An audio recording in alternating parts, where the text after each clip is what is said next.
All right, ladies and gentlemen. Oh, we're back. Oh, we're back. And yep, I am not surprised. Look who it is. I played Renegade. Oh, I knew it. I knew it, chat. I fucking knew it. When he went on vacation, maybe he did. Maybe, like, you could do two things at once, okay?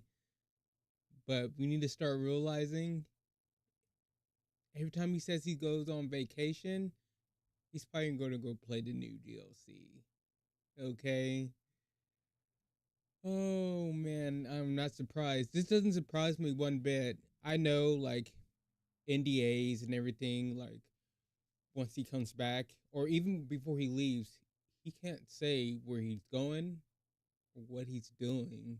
But, you know, every time he goes on vacation, around, like, what was this, like, a month ago? Was it like a month? Let me know in the comments. I can't remember. A month ago, he's he went on vacation, and now we got this.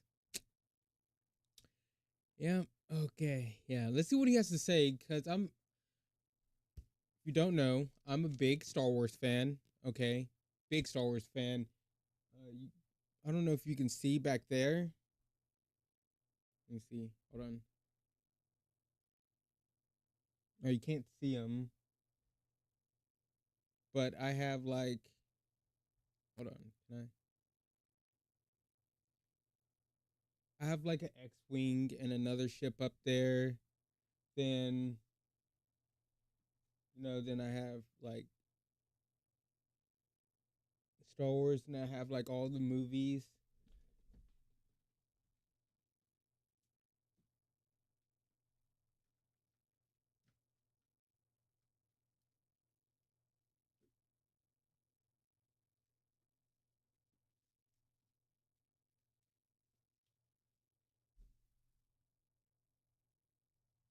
Wait, wait.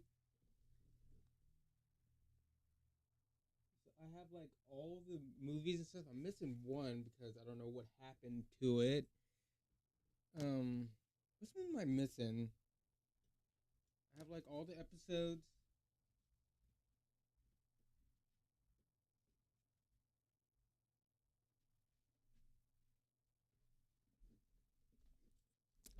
I even have like Star Wars socks. What movie am I missing?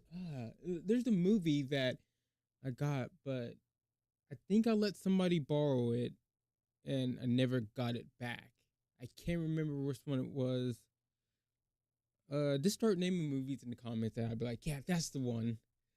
But I love Star Wars ever, like, since the 90s, which I was born in 91.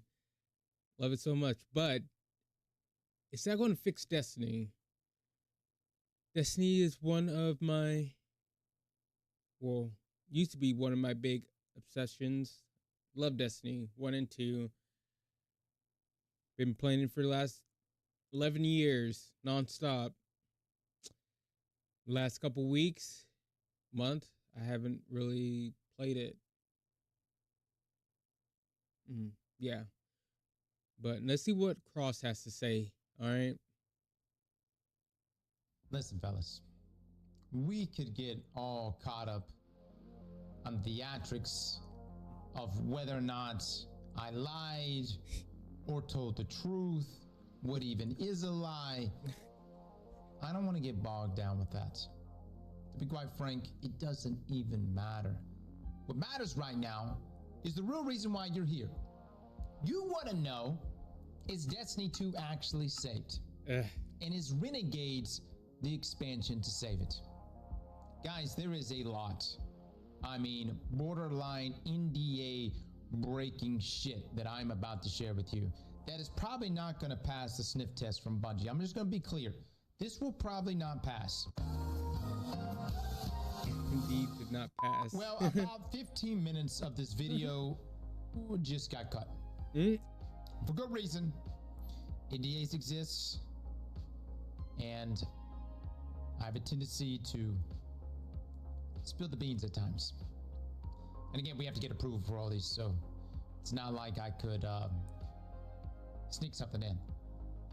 With that being said, though, Yeah, see that, like, that's what I meant. Like, he can't really say anything, especially like before he goes there. He's not allowed to say anything that he's going to go play the new DLC. When he gets back, he's probably still under NDA that he can't talk about it. So, did he lie? Technically, yeah, he lied. You know, he lied, but he had to. Now, a lot of people may say, "Oh, he went to go play the DLC. Bungie paid him or whatever."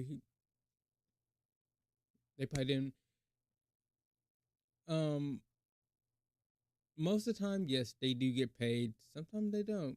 But at the end of the day, they can still say anything they want. So him, like, if he totally like bashes on the game, okay. If he doesn't, it's like, okay. I just want to hear his thoughts and see if it's any good at all. we are going to talk about Renegades, but I just want you to know that there's hope. That's what I want you to know from this. Now, what falls into the umbrella of hope? Use your imagination. I want you to think about to yourself, what would give you hope in Destiny? I don't know about y'all. I don't know. I don't know what I really want from Destiny. That's my honest opinion. Something totally different. Like,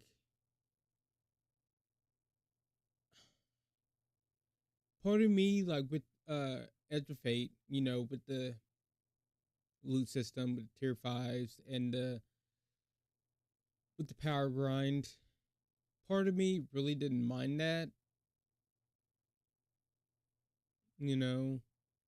I'm still not what's the max right now? 550. I'm like 510. That took me a while to get to there. I guess I just got tired. And seeing everyone like leaving, just not content creators, just players in general just leaving. Like, part of me is just like, yeah, they should have just made a Destiny 3. The Edge of Fate storyline should have been the beginning of Destiny 3. I don't want any worse. That should have been the start right there. The Light and Dark saga is over with. Fate saga begins. Destiny 3. I feel like they really did mess up just trying to continue with Destiny 2. Just introduce the new loot system with the tier 5s with the new game. Begin the new game with the Edge of Fate storyline. And a lot of people probably would have stuck around and they probably would have got a lot of new players. And they could have fixed the onboarding for new players. Like, because the fundamentals of the game are still, broken or not there. New players come in, right? And they're missing a whole, like, the beginning of Destiny 2 because it's not in the game. It's gone. And with Forsaken gone, I don't know. Destiny 3, better onboarding experience for new players, introduced the Fate Saga, the new loot system with tier 5s, and for me, I think they need to fix the drop rate for exotics because exotics, they don't feel like exotic anymore. They just don't. They just fucking don't. You get so many exotic engrams to drop, and it's like, okay, cool, another one. Half the time, I have my whole thing full of exotic engrams, and I don't open them because I don't care. I know play like another hour. I'm gonna have like 10 more. So I wish they need to fix that. Make exotics feel exotic. And like with the new exotics and stuff, every time they come up with new DLC, you just have to play the campaign and you get them. Wow, okay. I just want stuff to feel rare, like Destiny One did. When you got a drop, you felt that. You're like, holy shit, what did I get? It just felt like something. It made you feel something. Now it's just like you're so numb to the stuff that dropped, especially exotics. Either you get a ton of them drop, like the old ones, the old exotics. Once they get put into the loophole, then the new exotics, you just have to do a quest. Wow. Okay, let me just do this quest real quick and get it done. But anyways, I'm going on a ramble. And then I want you to hope in destiny. And then I want you to go to the top of that umbrella and choose the thing that would give you the most hope. So just ponder upon that. As we talk about renegades, ponder on hope. So I know this intro is very long-winded. Most of you are probably here because you just want to see what the hell Renegades is bringing to the table. Yeah. Let me just say, guys, this is the first time Bungie's ever done something like this. Not only is this just a collaboration, it is an entire expansion themed in that collaboration. So for this case, it's a Star Wars inspired expansion. Now this is cool. one of two. So as you know, instead of us getting one big annual expansion in a single year, we now get two. And let me just say right out the gate, Renegades felt, just in my few days of playing it, felt way more dense than what Edge of Fate was. And we're going to get into, you know, essentially the factions, the replayability, the gameplay loop, some of the gear, although we're going to have dedicated videos on gear, all the exotics, all the weapons, all that jazz. I don't know. He says it feels way more dense than what we got with Edge of Fate. Like that can mean anything. Does he just mean like with characters or with like the new like areas we go to? Like what does he mean? It mean it like I don't know, like the story. I don't know if he's talking about like the story, because the story for Edge of Fate is pretty lengthy, and personally I liked it. I liked it a lot. I have no complaints about the story about Ezra Fate. It was just the stuff that came after the story and what you had to do and the portal and all this. Like, but if he's talking about like the environments and the different stuff, the in like the cantina kind of area, I don't know. Like, he could mean a lot of things when he says it feels more dense. Gear, although we're going to have dedicated videos on gear, all the exotics, all the weapons, all that jazz. But I also want to set the stage, which I think is the strongest point to this expansion, and that's actually the story. Allison has done a very, very good job, and despite what Edge of Fate may have been in terms of its final reviews, we can all agree that the story for it was pretty solid. And I would argue and say Renegades exceeds that on every level. Now, I'm going to walk you through. Okay. If the story is better than Edge of Fate, or at least on par, I'm good with that part. I'm good with that part. I just want to know the loop. The loop. Is it going to be fun? Is it going to be worth our time to even play this? You know, yes. Even if you do like Star Wars, like me, I love Star Wars, but, you know, you can cover a piece of shit with chocolate, but at the end of the day, it's still a piece of shit. You know, chocolate's wonderful, but, you know, that's the outer layer, but inside it's still a piece of shit.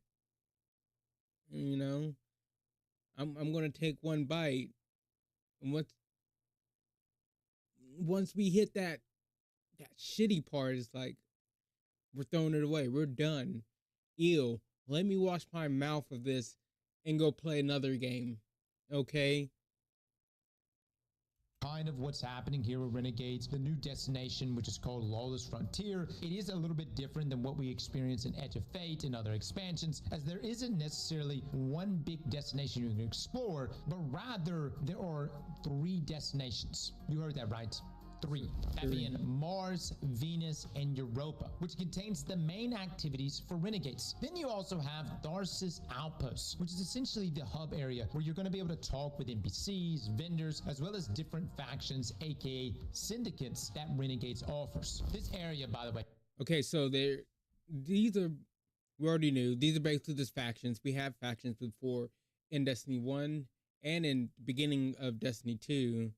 You know, you could go to these different factions, pledge your allegiance to them, then do like PvP stuff to earn, you know, weapons, some cosmetics, some shaders and stuff.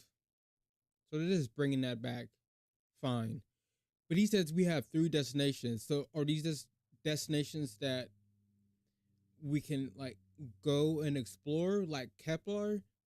Like we can go load up, run around, and do whatever. Kill enemies, go do side quests, or are these like dedicated to these new game modes? You just loaded in that area. That's what I want to know. If it's just okay, these areas are just for these activities. Okay, like wow. And I'm getting tired of these areas being this they're not where you can see other people. They're just solo. Like if I go to Kepler, I'm not going to see anybody. I'm not going to see anybody else. It's just me just running around doing nothing unless I have a fire team with me. That's boring. I hate how they've done that with these areas. Different factions, aka syndicates, that Renegades offers. This area, by the way, Tharsis Outpost, is truly Star Wars inspired and actually really cool. You've got your different factions, your different syndicates. You've got Vex with clothes on, and yeah, you're kind of just bumping around in this cantina, if you will. And yeah, it's got a lot of character. I like that about it. And I think for a long time, social areas, which either A, did not exist inside of Destiny, or B, if they did exist, they were weak as hell. Look no further than the farm we built for the Elixning, if you even call that a social post. Tharsis Outpost was designed much, much better than that. Now, at this outpost, you will have your 3 syndicate faction dens, which you're going to okay, there's another player over there too. As you progress through the Renegades campaign. Okay, so is this going to be like a full like social hub area, unlike the farm? Okay, again, like with these areas and stuff, you just go in. If you go in by yourself, you don't see any other player. I feel like they're just taking the social aspect out of the game with a lot of these areas. Like I see a player right there. Then we had Sparrow. Then we had another guy over here somewhere. So that's 4 people. So I'm guessing this is actually like a hub area, a social hub area with other players, which I love. You need to stop taking the social element out of the game. At the end of the day, they quit because one thing people love about Destiny, and what I love about Destiny is the social aspect. Even though I don't talk much, some people just don't talk much, but just having like the social aspect to it is amazing. This knowing that you can talk to somebody or get a fire team together, just like standing at the tower. That's why a lot of people just you see a lot of people at the tower and stuff. Just chatting it up, running around. People just standing there, just The social element needs to be in these areas. More on that shortly, though. Now, this takes us to the activity itself. Again, I would argue and say Edge of Fate didn't really have a proper activity. This one, though, has an activity called Lawless Frontiers. Now, you've already probably seen gameplay of this already, but this is essentially Bungie's take on Helldivers. You go in, you complete objectives, you use renegade abilities, and then at the end, you'll need to exfil successfully. Now, I really like the setup at the beginning. Okay, he says like Helldivers. If you ever play Helldivers, it's kind of like it's a distraction shooter basically, but just with PvE. You go in, you try to get objectives done, you try to get some materials out, but you have to extract out of there with with the materials and stuff. What are we going in here for besides like killing like bosses and stuff? Is there stuff we're trying to take out with us, and if we don't make it out, we lose everything, not everything, but the stuff we tried to take out. Get what I'm saying?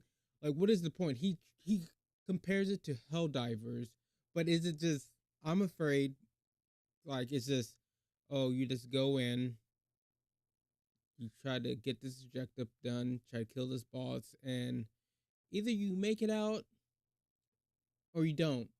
Either way, it's no big deal because you don't really lose anything. You're not going in there to actually, grabbing materials and stuff to come out with. You get what I'm saying? Like he compares it to Helldivers, but is it really comparable to Helldivers? Is this just another activity you load into? You either kill the boss or you don't. It doesn't really matter if you really extract. Unlike Helldivers, it matters if you extract or not. If you get out, you lose XP. You don't get what you collected around the map. So like I'm kind of like, it's this comparison. Is this comparison really like apples to apples, or is it like an apple to like a uh fucking strawberry shortcake or something? This area, because before you even launch the activity, you like load into this intro area, you see your ship, and you actually choose your renegade abilities that you're going to take in with you. Now let me just say, guys, these renegade abilities, they are not like the, I guess, matter spark optional abilities that you saw from Edge of Fate. These abilities are definitely worth using. They are extremely potent, and the other side of things is that they're very, very fun to use. Now you can only select up to 2, but let me just go over some of the abilities though that you can choose. Okay, I'm sorry that I keep pausing it, but he compared these abilities to the ball, the Matter Spark, but Matter Spark went with the destination, in Edge of Fate with Kepler, big destination. It's like another destination like the moon or the Dreaming City, but you just picked these in the activities. So is it really comparable with Matter Spark? Not really, because you don't use Matter Spark. I mean, you can use it offensively and stuff, but it's mostly a way to traverse Kepler. That's not what this is. You're loading up into an activity and you get to pick these abilities for these activities that you get to go in and kill boss and extract from. So it's not, I don't see the comparison where he's trying to get like, it's like, okay, it's to, they're both used for totally different purposes. That's why I'm like, are these other planets, other whatever, like he said there's 3 of them, but are they just for the activity at the end of the day? Can we not like load up into these and just like explore?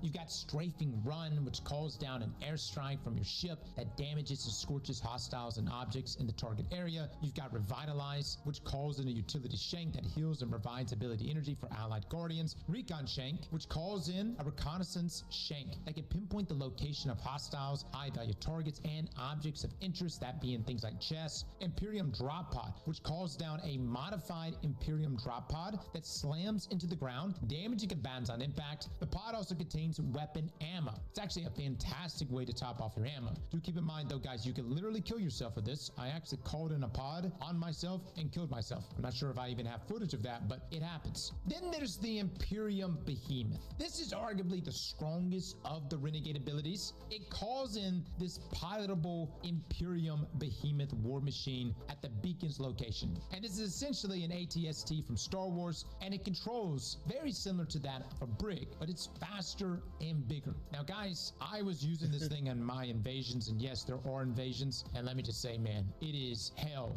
to take one of these things down. I actually had people using their super on me and they couldn't take me down while I was inside of this thing. It has so many different attacks, it moves very good, and it tanks a ton of damage. Then we have our Piker Mortar. It calls in a Piker Mortar that launches homing missiles at targets in the area. You've got a Falcon, which calls in a Falcon attack that provides both mobility and offensive support in the field. Vex Deflector, which calls in a defensive Vex Deflector dome that absorbs and reflects incoming fire. Targets who pass through the dome are damaged and jolted. I actually use this one a lot, guys. The dome is huge. Like, it is so good. And I would argue and say, if you are looking for something to actually defend against invaders, I think nothing works better than the dome. Then we have the Vex Stun Field. This creates a Vex derived field that stuns targets within the radius of attack. Now, Bungie's also allowing for these vehicles like the Falcon and the Behemoth to be customized further. The base Falcon says that it has incredible top speed and a heavy mounted heat weapon, which can be fired while in motion. The Falcon can cause high collision damage when traveling at high speeds. There's also a strand version where dodging launches a large strand projectile that can tie up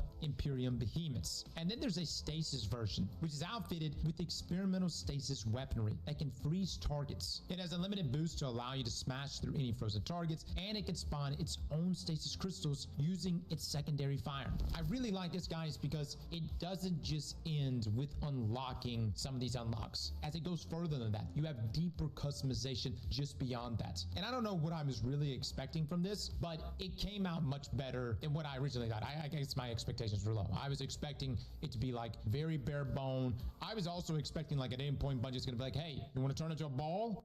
Luckily, that didn't happen, and these are actually abilities that I would relate them to on the levels like a Helldiver ability. Now, when starting out, you'll only have access to Revitalize and Strafing Run, but you'll unlock more as you progress, and these abilities can also be upgraded from Spider or from the Quartermasters in each Syndicate Den, which seems to go up to level 7. So again, emphasis on joining those syndicates, pledging to them, and let me just say, this is not really a spoiler, but lots of backstabbing. Now, there's a few mechanics to be aware when it comes to this activity. First off, there's 3 different types of this activity. You have hunts, where you'll need to hunt a notorious outlaw and secure their bounty. There's smuggle, where you'll need to smuggle contraband from the activity. And then there's also sabotage, where you'll need to sabotage hostile assets. Now, all 3 versions of the activity play relatively the same, with maybe just some minor objective changes throughout. Secondly, it's kind of similar to the Nether from Heresy, as health recovery is disabled, and instead you do have significantly greater health and shields. There's also destructibles that you can break, which can provide credits and may occasionally drop healing orbs, along with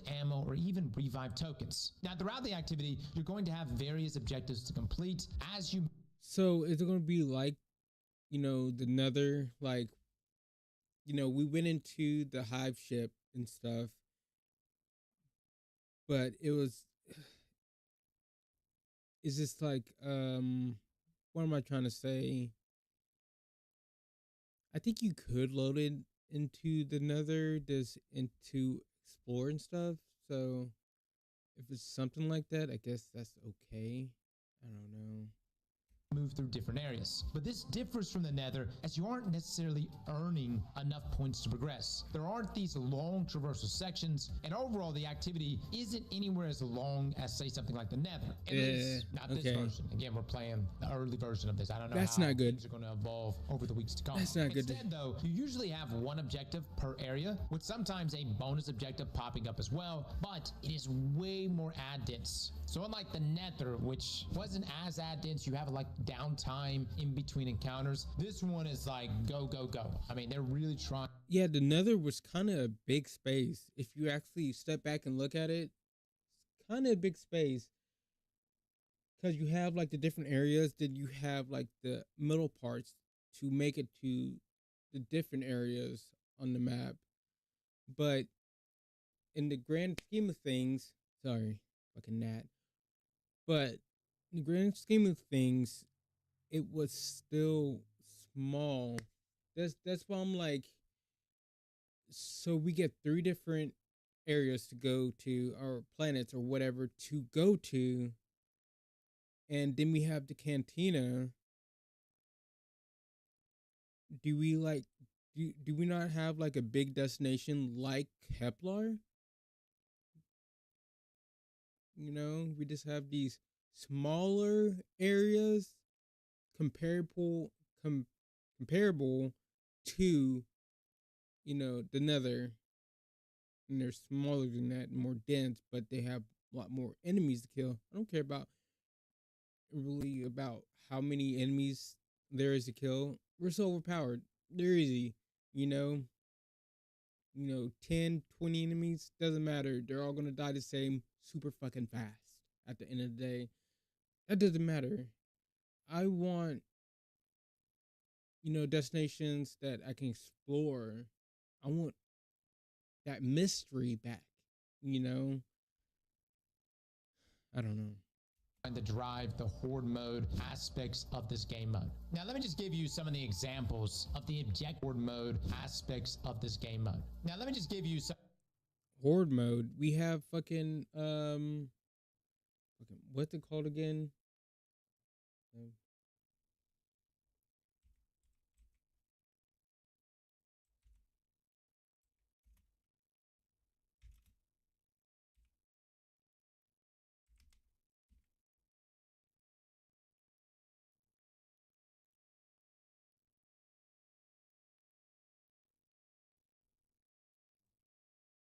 So we have onslaught. That's the horde mode. Why don't they?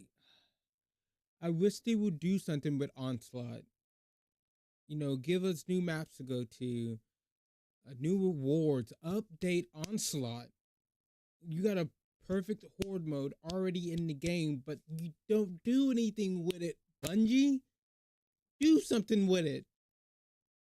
It makes you so mad. Some of the examples of the objectives in these game modes. There's one objective where you need to pick up and carry these cargo crates and then deposit them. And then while carrying the cargo crates, you can still use your weapons, but your movement is slowed. There's also another where killing enemies would drop cargo in the form of these exotic looking ingrams, which you'll need to grab and then deposit. There's also some variations of this where these deposit zones would become shielded and would need to shoot the generators above them to remove the shield. There was also another variation where you have to place this drill, defeat enemies to get conductive charge, which could be used to charge the drill, which would then spawn the cargo to be deposited. Now listen, I can go on and on about the different objectives. What I will say is that it's fun. Like, they're actually good, and you want to lean into those renegade abilities. There were times where I was like, you know what, screw everything I'm dealing with. I'm dropping in a behemoth. I'm about to start blasting. I think the ad density is also really good, and I would say you could probably relate this activity more so to like onslaught, right? With that ad density, not as stationary,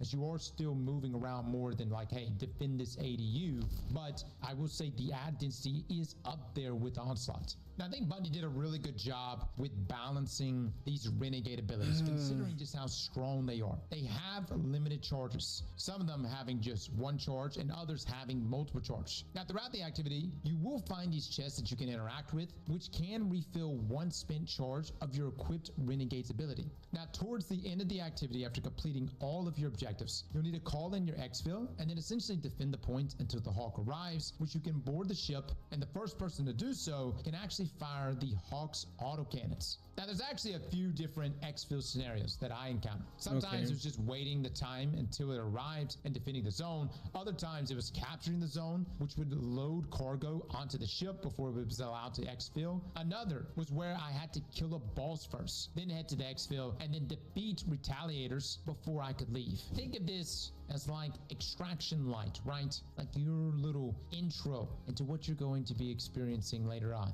potentially in Marathon. Now, there was also another variation that I saw, which takes place in contested territory and says to complete priority contracts in this contested area to fortify it for your allied syndicate in the future. Now, this takes us to the activity that I had the most fun with. Invasion. See, invasion is like the new Gambit mode, if you will. To be able to launch this activity, you need death marks, which is a currency that you can earn from jobs with invasion enabled. Thankfully, for those out there that don't want to engage with PvP at all, invasion is not a requirement, but this is likely where you're going to get the best rewards. And at least from looking at the customization screen for Lawless Frontier, Master, and Grandmaster Matchmade were set as invadable, whereas Expert was not. Now, when you do invade, you do have the chance to equip your Renegade abilities before heading through the invasion portal. And when you go in, you're going to have roughly 6 minutes to complete your objective. The only thing you have to worry about when invading is defeating opposing guardians and collecting their crests. So you'll see these 6 boxes on your screen that will fill up with each kill/crest that you collect. So ideally, you really only need like 3 kills and 3 crests. However, you are limited to 6 minutes, and you're also limited to 4 revives. But let me just be clear, guys. If you're rocking the Behemoth, you'll get those kills no problem. Matter of fact, I'm really curious to know how invasion is going to look over the long haul, because there were many times that I invaded, I brought my Behemoth, and man, I just cleaned house. And you actually end up in a situation where the invasions go very quickly because of how quickly you wipe the other team. And one of the things I actually brought up to Bungie was, hey, could you guys make it require more crests, maybe even more kills, maybe require 6 kills instead of just 3 kills and 3 crests? Again, we'll see how this shakes out for everybody else. I felt like it was really not that hard considering the Renegade abilities. I think what's going to be interesting to see over the long haul is how people counter each other out with Renegade abilities. Like, you may be in a situation where you're like, all right, he's got a Behemoth. I'm going to drop my dome. I'm going to spawn my Behemoth. Or maybe you drop your dome and then that guy in the Behemoth pushes your dome, but then you drop a Cabal pod on his Behemoth. And yes, you could do that. It requires some levels of logistic, but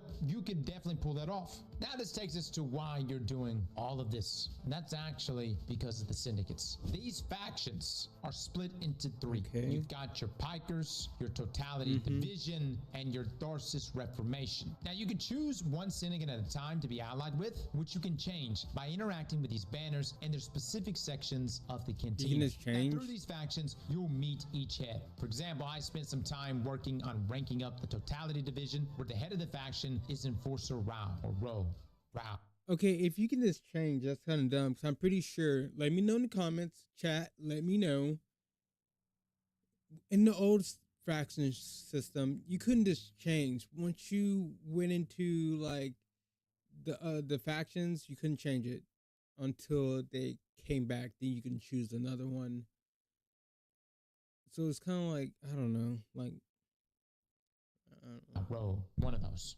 Now there's a vendor for each faction known as the Quartermaster, which for Totality Division was Armorer Agol. Here there was a reputation track showing for the rank 2 reward that you can purchase, the modified B7 pistol, and a Praxic Blade crystal through this faction. It also said that the Totality Division would share their access codes, allowing access to some locked areas in the Lawless Frontier. There's also a shader at rank 5 that you can acquire, and toward the bottom there was also Totality shipments that you can earn. I hovered over each one of these, which was a small Totality shipment, which you can earn once a week by completing priority contracts. Now you rank up these factions by contributing dark matter ingots to the war chests and by completing jobs for the syndicates. Now, when you're on the Lawless Frontier screen, you can actually access your contracts and wallets on the left-hand side of the HUD. Contracts are essentially bounties for renegades. An example of one right here is for Totality Division. It says to complete and refill from bounty hunt or sabotage jobs, and you need to complete 2 of these. The rewards for completing these type of bounties include 4 dark matter ingots, 200 credits, and 160 faction reputation. There's also priority contracts. This one right here is for Totality Division, and it says to complete jobs in exfil from jobs in Piker or Tharsis Reformation territory, and you'll need to complete 2 jobs. Now, the rewards for completing these include 10 dark matter ingots, 1,000 credits, and 320 faction reputation. So again, these priority contracts are definitely worth doing. Now, there's one more type of contract, and that is invasion contracts. This one right here is a daily invasion contract, which says as an invader, score points by defeating opposing guardians and collecting their crests. Invasion points obtained 0 out of 7. Now, the rewards for this one includes Lawless Frontier gear, which said it was going to be between tiers 3 and 4. 3 death marks, allowing you to do more invasions, along with 10 dark matter ingots. Now, the other section of the screen is going to be for your wallet, showing various currencies that you own. You got your credits, salvage, which can be exchanged for weapons and armor in Tharsis Bazaar. Then there's also sections for key cards obtained from the factions, as well as your invasion death marks. Overall, guys, I really liked this gameplay loop, and I also really liked invasions. I was concerned, considering how Gambit has gone over the years, that people would hate this, but I think that because the emphasis is on renegade abilities, even though yes, you can go in with your subclass, you go in with your super hell, you could pop your goldie and just go in and clean house, but these renegade abilities really mix things up. And coming from Edge of Fate, where those abilities really fell flat for me, these abilities are so much fun that you're going to want to use them outside. Wait, what the fuck did you just say? These renegade abilities really mix things up. And coming from Edge of Fate, where those abilities really fell flat for me.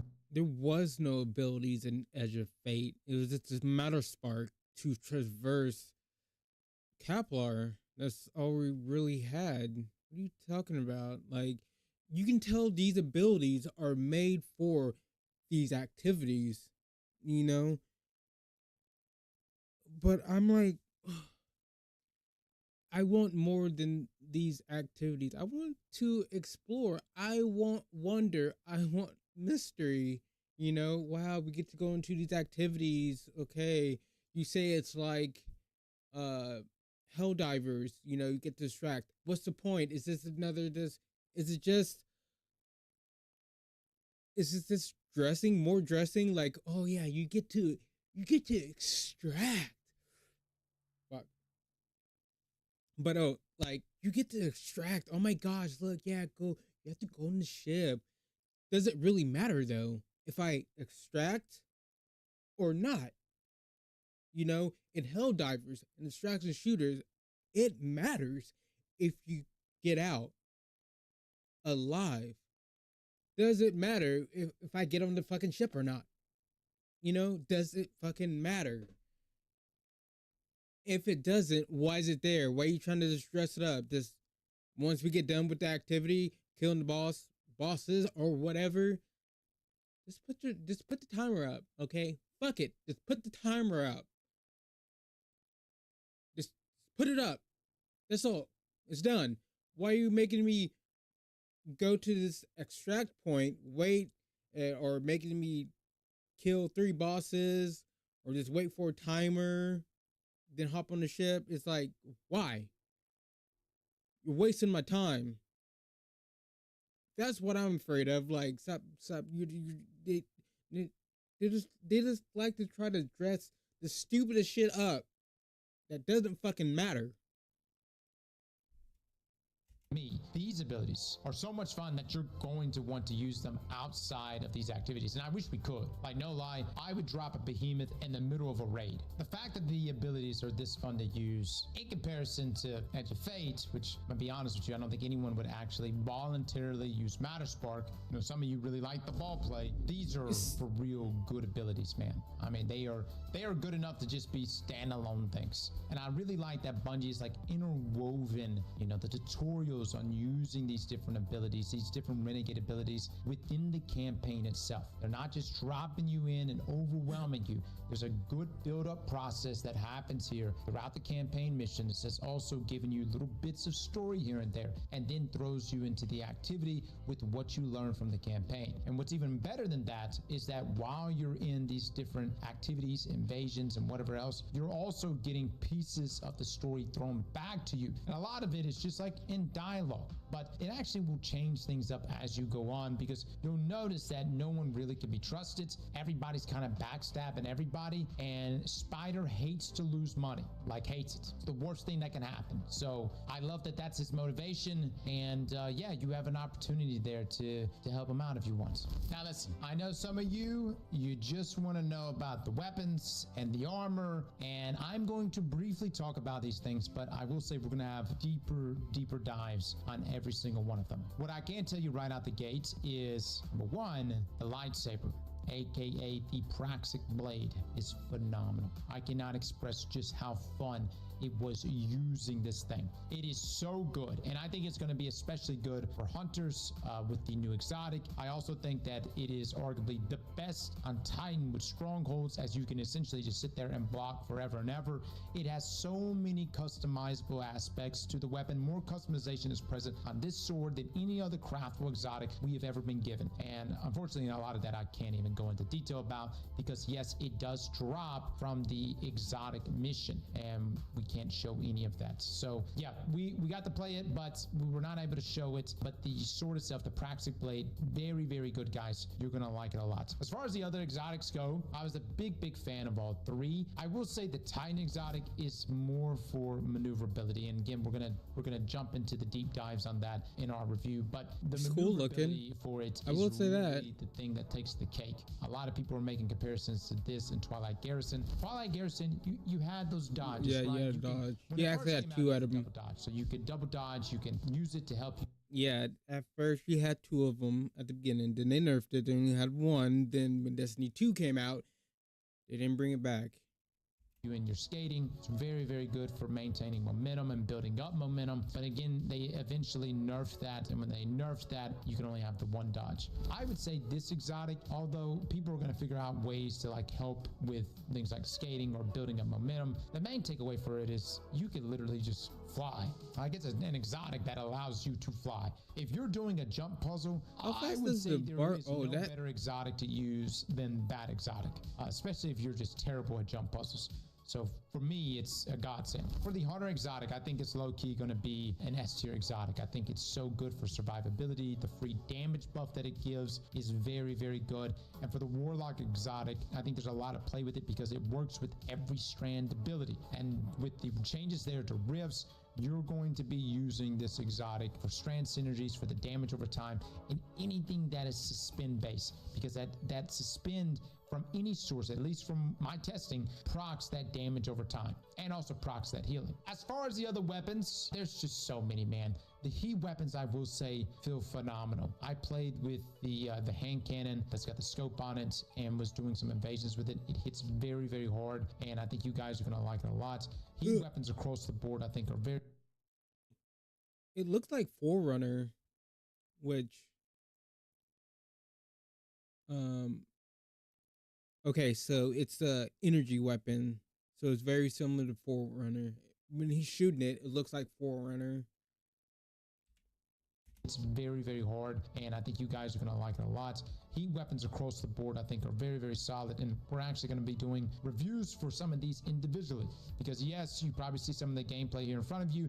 This is essentially a legendary sweet business. It's phenomenal. I was procking bolt charge stacks like mad, and yes, we will probably be individually reviewing this one as the days go on. Guys, we have a number of videos lined up over probably the next few hours into the next few days. That's going to be showcasing, a lot of what Renegades has to offer. I'm going to continue to avoid story spoilers simply because I don't want much of the story spoiled for myself. That's what I'm excited Again, for. I The will story. say based on what I experience in the story, I think that is probably the strongest aspect to Renegades. Now, this also circles back to what people are hoping from Renegades, which is to address all of the core issues within Destiny. You know, loot being a big one, old content not being added into the portal, vault issues, vault constraints. I would say the vault constraint thing, that's actually been taken care of. And we actually got to take a look at it. And it's very, very nice, guys. You will have the ability to pretty much utilize your in-game vault. I love as good as Destiny. I love like the vault, how it looks now. Well, when we get the update, yes, yes, but I wish we could get unlimited, or at least we can. I will say, even like in other MMOs, or this is an MMO Lite or Looter, whatever, you know, vault space is very important. Some of y'all may not like this, but I wish we can do like in like MMOs, we can just buy vault space. Doesn't matter how much you want, how much you need. If you have the money, you can just buy it. You know, we're getting 1,000 now because we're getting like 300 more. Okay, cool. I like the organization of it. That looks amazing. Cool. I wish we can just, if you have the money, if you want to, because a lot of people probably don't want to. So, like for those people, fine. You know, a lot of people don't have a full vault. You know, unlike me, unlike viewers, unlike I'm in Crosses, Astro Crosses live stream a lot. You know, a lot of people in his chat don't have the vault problem. I do, you know, because you never know when a weapon or piece of armor is going to be good. So I try to keep everything, you know. You could probably just say this is only a content creator issue. Probably not, because a lot of other people who don't make content probably think the same way. But the people who don't have a full vault all the time, fun. You don't need to purchase. You know, you don't need to buy more vault space. But people who are always full, let us buy as many as we want. You know, if we want, you know, 1,010 vault space, well, let us buy that 10 more slots. If we want 2,000 vault space, well, let us spend our money and you know, have that vault space, you know. But some people may get some backlash and be like, oh, you know, we don't need to, you know, spend money on vault space. They just need to put it in the game, blah blah blah, all this. But this is how like a lot of games work. If you want more vault space, you know, you spend $5 for 10 more slots or whatever. A lot of games do that. And a manager, but for console players, this is very nice. The ability to filter through all these different options, to have the individual pages that you can choose in between. I actually found myself, even after just a few minutes with it, like I was like, okay, I can see myself, if I didn't want to pull up dim right there in the spots, legitimately utilizing this vault feature as my feature going forward when it comes to pulling gear and putting gear up. The other side of things is the increase in space. The plus 300 there in space is very, very helpful. Granted, we're going to blow through that. I mean, look at all the new weapons that you have here. This thumbnail right here, which shows all the weapons that we're going to be getting in Renegades. You're going to be getting multiple rolls of this, and that's not even including all the different armor pieces that you're going to be getting. So this is still a band-aid fix for me, the plus 300 to our vault. Yeah. I don't know how long it's going to take for me to fill this up. Probably fairly quickly. But eventually Bungie's going to have to figure out something here, maybe in the way we are able to stack our loot. You know, maybe they extend weapon crafting to armor. I already know it's the Destiny 2 code. probably working hard to try to give us more vault space. It probably took a lot of work to even give us this extra 300 vault space because of the Destiny code. It's spaghetti. It sucks ass.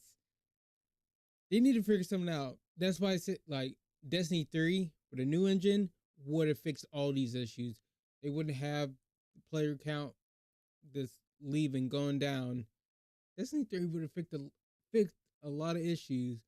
They could have looked back and be like, okay, what didn't work with Destiny 2? What was wrong with this engine? A lot of people are gonna say they could see like vault space right there. Let's try to get that. Let's try to get vault space figured out where they can have as many as they want. And let's go back. And like I said, people who want to pay for more vault space, if they want 2,000 vault space, let them do it. Let them pay for it. Okay. A lot of people aren't going to need that. I probably will. I'll admit it. Yeah, I'll probably pay a lot of some money for that. It is what it is. Destiny wouldn't be the only game to do it. You know, a lot of MMOs do that where you pay for vault space. You know, I think even in Warframe, you know, you pay for space in that game. I don't know, like, yeah, this stuff, the vault's probably gonna get filled up fast if you know, just love loot. Crafting or something like that, because right now our bolts are becoming very bloated with a lot of different armor pieces and a lot of different weapons. As far as the core problems go and the issues with the portal itself, I mean, Bungie's doing some consolidation across the board, but they are still investing into the portal, most notably with the new 6-man activity portal playlist. Yes, there's actually an activity playlist that is completely devoted to 6-man activities. Ooh, nice. I think this is when I get a bit excited about it, because when you think about things like Menagerie, Bungie's not going to bring back the entirety of Menagerie the way that we experienced it back in the day. They should, man. Because, well, I missed Menagerie. That was by far maybe my favorite activity that we had. It's gone. It's fucking gone. That's what I mean. Like, a lot of good content is gone. quite frankly, the loot that dropped from that version of Menagerie wouldn't make sense. It would need an overhaul, but also the enemies themselves would need an overhaul. Like, we are very, very strong now. And I mean, you've seen the different blog posts that have gone out over the past week. We would blow through something like Menagerie, especially with the 6-man fire team. With that being said, though, I could see a portal version of the Menagerie existing. And I think what you're going to see is that the portal will become what we always wanted it to be, which was a way to cycle in old content, old fan favorites, whether that be raid layers, whether that be old 6-man activities, whether that be like a sundial or a Menagerie, and it actually be things that we're excited to see, rather than it being, hey, we're taking away things that exist in the game currently and forcing them into the portal. There's got to be a better system in which the destination tab and the portal will work harmoniously together. And I actually think they're approaching that. Will we nail that in Renegades? I'm not sure. We'll have to see, guys. I hope they will, though, because I think that those two worlds need to exist together. It can't just be portal or nothing else. Those two things have to go hand in hand. And yes, there is, even though everybody wants to throw the portal out, there is value there in the portal. As far as the loot goes, tiered loot, we've talked about this a lot. Man, I think everybody's just going to be getting tier 5s day one. And this is where we didn't really talk about this at Bungie, because everybody's focused on the new content and some other external things. But as far as tiered loot goes, I'm pretty sure people are going to be able to earn tier 5s very, very quickly. And I don't know the solution forward on that. Some of you are going to be like, hell yeah, give me my tier 5s. But I know there is a portion of the Destiny community that's saying, hey, listen, where is the aspirational grind? Where is the aspirational loot? Where's the, I gotta go flawless to get that item. I've gotta beat that GM Nightfall to get that adept. I'm not really sure how Renegades is going to address that. I'm actually hoping that, again, I'm y'all may hate me for this. I think tier 5s, just like exotics, should be super rare. Well, not super rare, but more rare. You know, yes, you can be level, 510 to 550, right? It'll give you a slightly more chance to get a tier 5. Tier 5s need to be more like kind of on par with exotics, maybe a little bit more under. I feel like exotics should be cream of the crop, top tier. You know, when you get exotic, you see an exotic engram, you're like, holy shit, yes! What exotic did I get? Oh my god!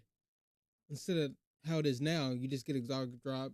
Shit, half the time you probably don't pick it up right. Because I don't. I don't care. I'm like, okay, exotic engram. Cool. I feel like tier 5 should be like kind of the same way. Like, holy shit, I got a tier 5. But that reaction should be more common. But that, oh my gosh. But that reaction should be more common. You hear what I'm saying? It should be more common. Like, yes, I got a tier 5. 30 minutes, an hour later. Yes, I got another tier 5. But like with exotics, should be like, get your exotic. Yes, I got my exotic. Then like an hour, 2 hours later, yes, I got another exotic. Let's see what it is. You know, like I just feel like there, we still need a power grind. Let us climb up, get power grind 550. Let's say 550. Once we reach like up there or whatever, it is a higher chance of tier 5 to drop. You know, I just I feel like the I don't know the words. What used to be in Destiny isn't there anymore. The excitement, the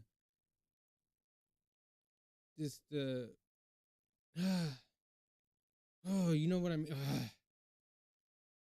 Recording this video the day before the VIDOC goes live. I'm hoping the VIDOC may actually shed some light on this, or even the TWAB this coming week also shed some light on that. These are core issues that I don't know if Renegades is going to be able to address. Granted, a lot of what this video is just how Renegade stands on its own two legs, and I think it's a strong expansion, guys. Substantially stronger than Edge of Fate, by the way. Like, when I say a strong expansion, it's way better than Edge of Fate in a multitude of ways. But is it on the level of like Forsaken or Witch Queen? That's something we just won't know until we get in there. This is a Star Wars inspired Destiny expansion, but it is truly a Destiny expansion still. I've been extremely impressed from the delivery, from the narrative team, from the cast of voice actors, to the music. Hell, we got Michael Salvatore back in the studio again. This is looking to be quite the experience. Oh, the score for this, amazing. I will say that kind of has like that Star Wars kind of like injected into like the Destiny theme. Oh, perfect. It sounds so good. If you didn't watch the live stream, the Dev live stream the other day, they're kind of, ooh, boy. Will this address those core problems? Only time will tell. And that's something that Bungie is going to have to talk to us about sooner rather than later. So guys, I hope you enjoyed this video. Again, we'll have lineups for all the different reviews coming out for the exotics and the armor pieces for those that want more depth. As far as what I think about Renegades, again, these were my thoughts, man. I enjoyed it. I thought the narrative was very, very strong. I liked, you know, the different activities. I liked invasions, surprisingly. I wouldn't say it's the Gambit replacement, because I actually think Gambit could really use an entire overhaul or rework. Hell, potentially even the Gambit mode from Destiny Rising just being thrown in. And you saw that from the polls that Bungie sent out. Bungie actually sent out polls asking people about Gambit. But this invasion stuff, like this is not Gambit 2.0. It's its own standalone thing. And you could sell by just the Renegade abilities. So guys, hope you enjoyed this. Thank you so much for watching, and I'll get you in the next one. Bye, everybody. Slap that like button like your mama told you right. Okay, that's a fine video. My problem is, it's like, okay, yeah, the story's probably going to be good. Much people didn't really have a problem with the Edge of Fate story. That's not my issue. My issue is what comes after. What comes after the story? What can we do? What's the activities? Like, is it just going to be like, oh, we're done with the story, then we probably play it for like a couple days, a week, then it's like, yeah, we're done. You know, people are just going to quit again, just like that. Because, I don't know, like, he talks about like the different areas and stuff, but it seems like they're more like the Nether, but probably smaller. And like he says like hell divers, but I'm kind of skeptical on that because it's like, okay, so is there a reason we're basically abstracting out of the mission, or is this flair? Just putting more chocolate on top of the shit. Is there really a need to do that? Does it matter if you die? Now I do know like when you invade and stuff, you do get more rewards if you get more like points or whatever. Cool. So there's actually uh, a reason to invade and try to, get as many points. Good. But on the opposite hand, like if I'm the one, getting invaded, is there a reason for me to, you know, kill these bosses, kill this player, get out alive, extract out? Is there a reason to do that? Then, like with the factions and stuff, uh, so you can just, pledge your allegiance to any faction, no matter what. Like you go to one faction, and you're like, okay, really don't like this faction that much. Go to another one. I'm pretty sure that's not how the old system worked. In Destiny One, in the beginning of Destiny, when we had the faction like Dead Orbit and stuff. Once you pledged to one faction, that was it. For the whole event or whatever, you're done. Whoever wins that, win. You're shit out of luck. It's like fuck. So I'm like, okay, I really don't like how you get this pledge to any faction. That's just me. And like, I don't know. I'm really skeptical on this. I love Star Wars. I've been playing Destiny for 11 years. I have like probably like over 20,000 hours in the game.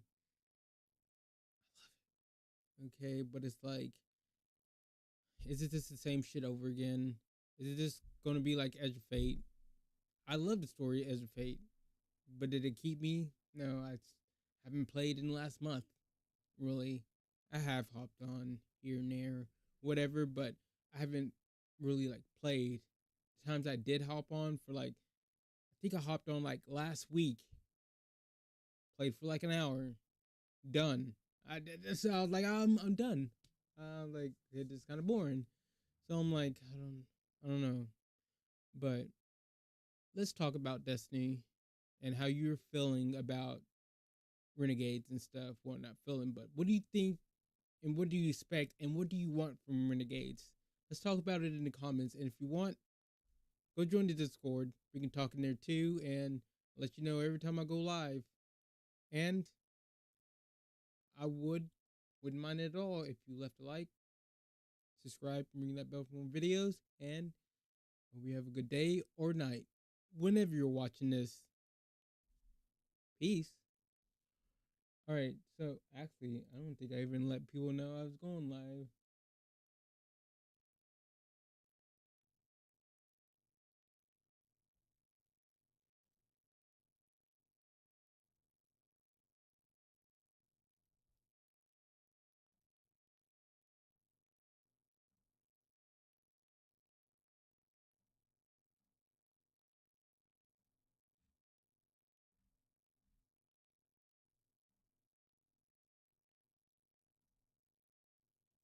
I totally forgot to do this.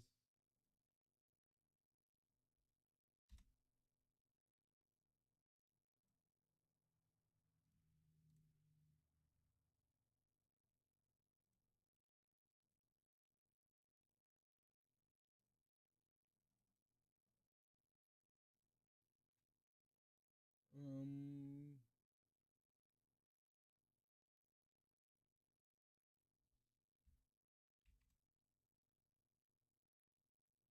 oops. Here we go. Here we go.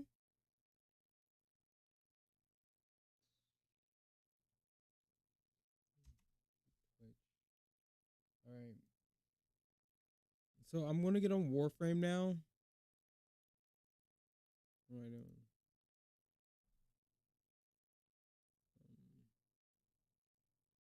Right, so that's still on that.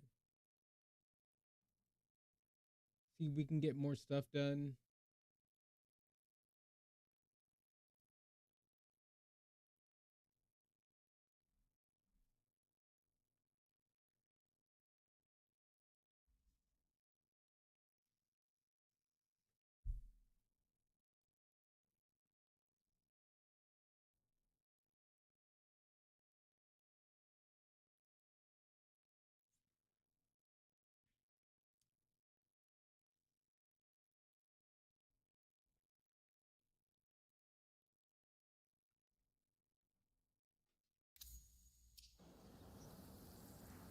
All right, I'm gonna move my camera right here.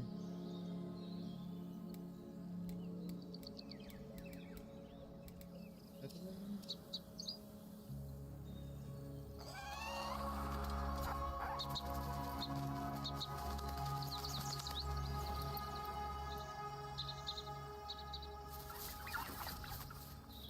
All right, so we should.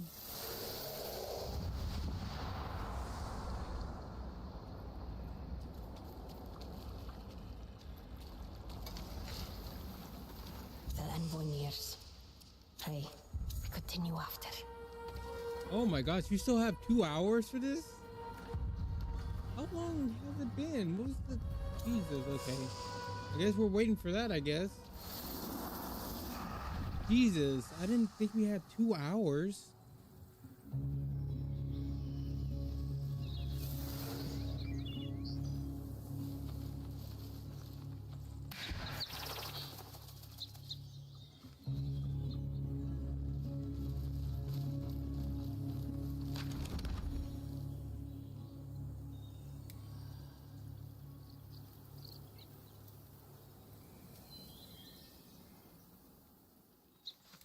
We're gonna go do this, I guess. How'd I get to the other side? I guess I could go this way.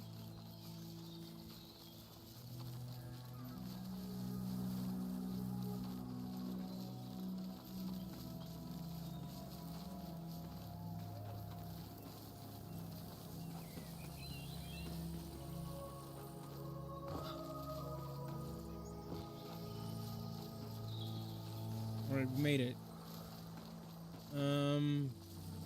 Oh yeah, let me change this. Forgot.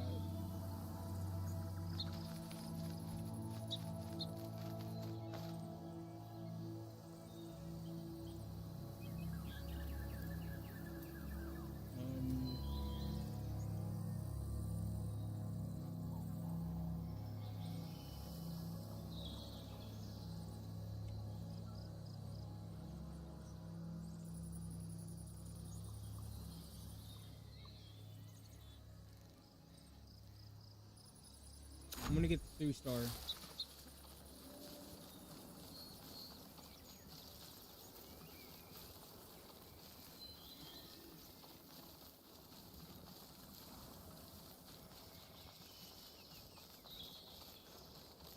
Where's he at?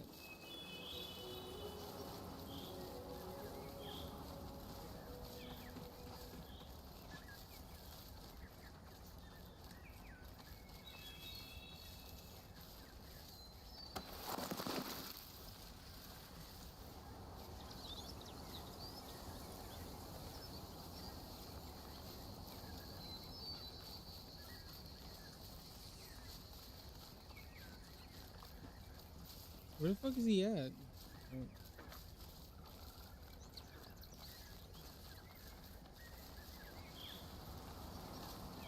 Am I blind? Oh, there he is. Candles flicker, torches dim. Shadow claims what once was kin. For Mora.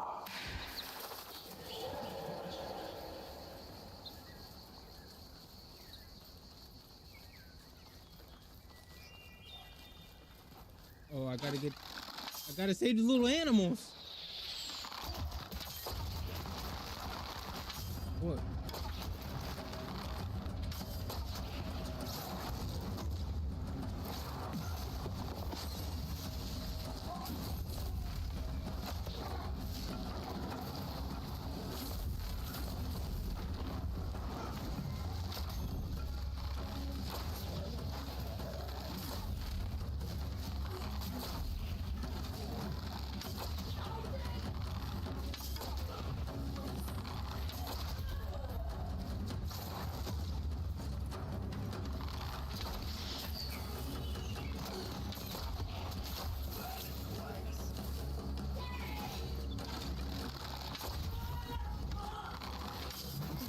Oh, yeah, hit me.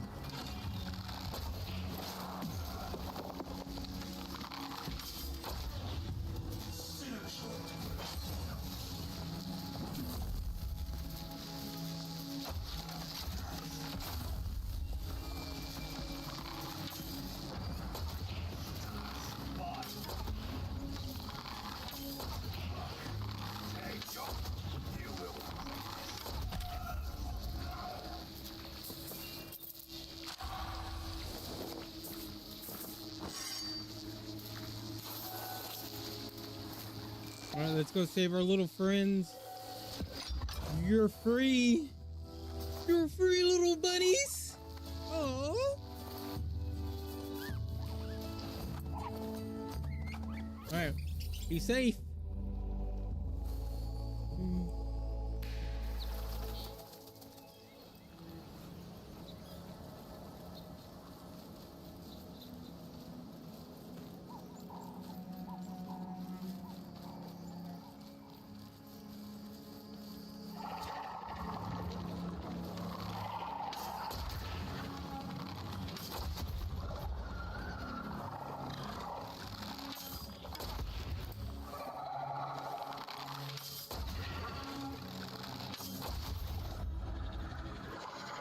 Oh shit.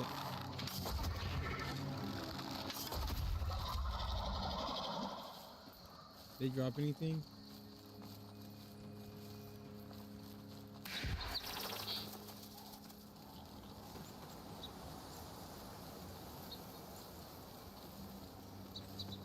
Where's he at?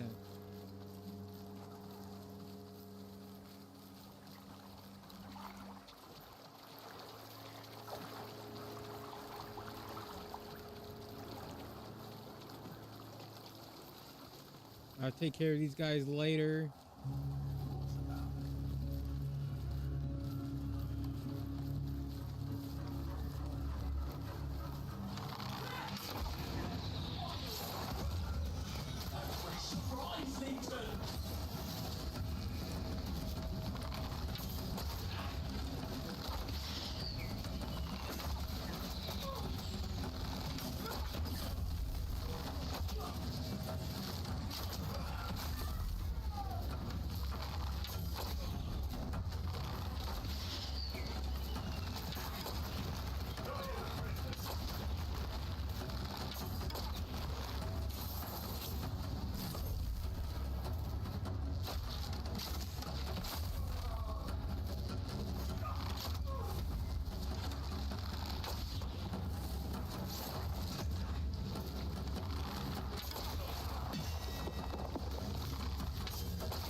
Beach.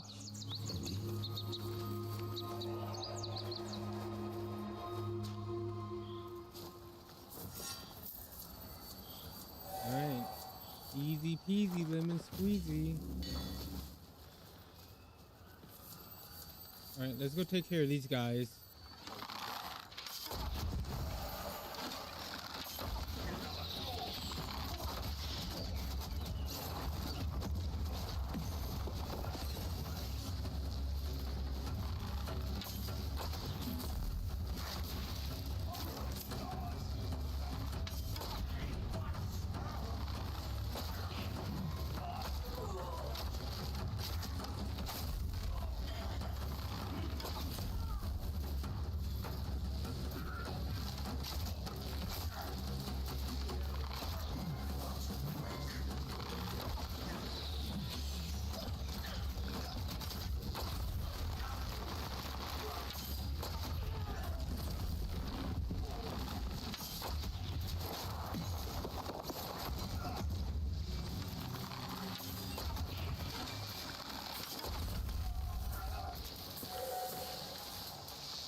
I know yesterday I wasn't getting much health potions.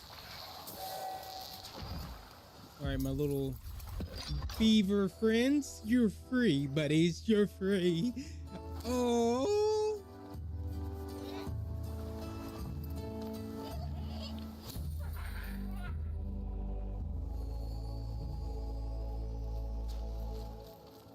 Y'all got some friendly animals over here too?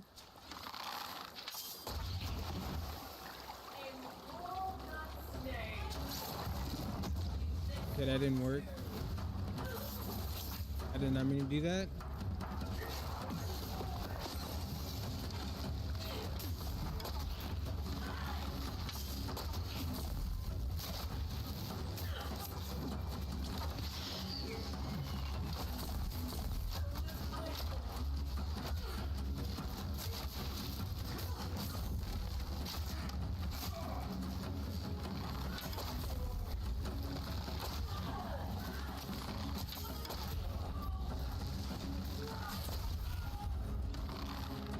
Oh. You're dead. Oh.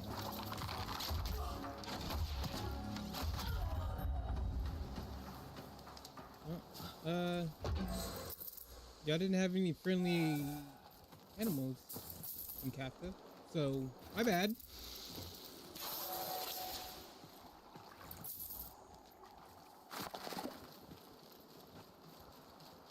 All right, hold on. I need to. What are the key binds to like do to like a little soul still?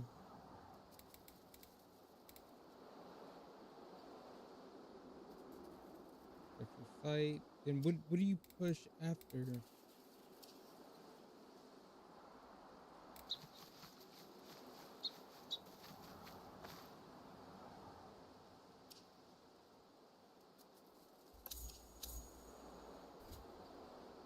Is it?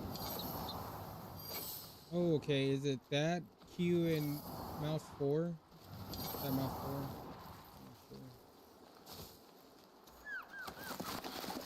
I'm not here to hurt you, little buddy.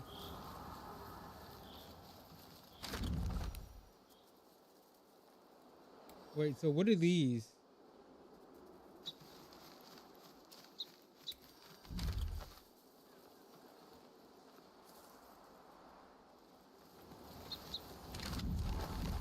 Don't worry.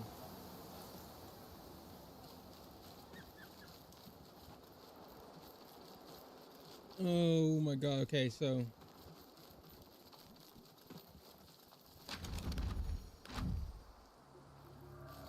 there it is. It wasn't popping up on the compass.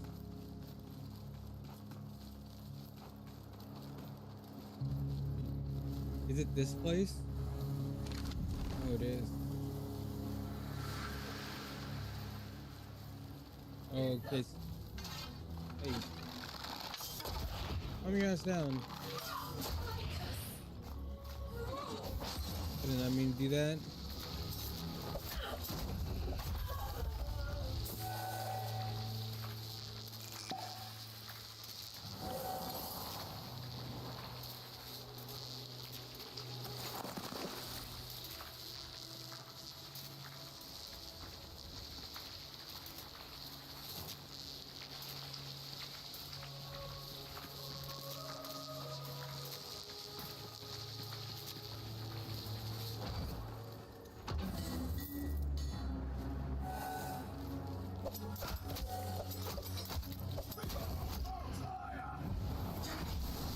Oh, that, okay, yeah. That's the button.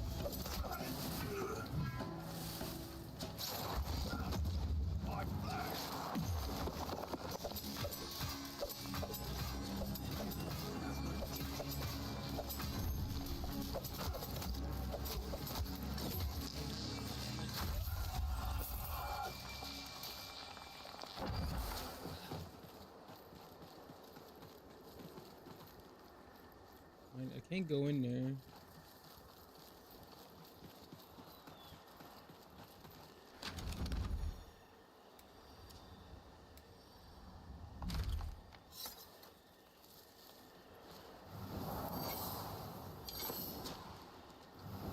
I swear there's a thing right here. I don't think I picked it up. Uh.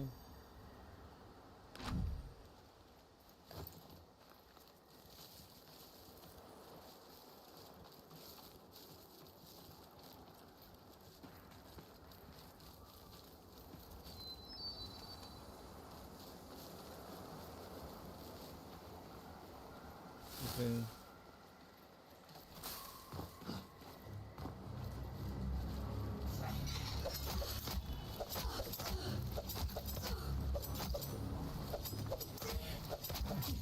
Good.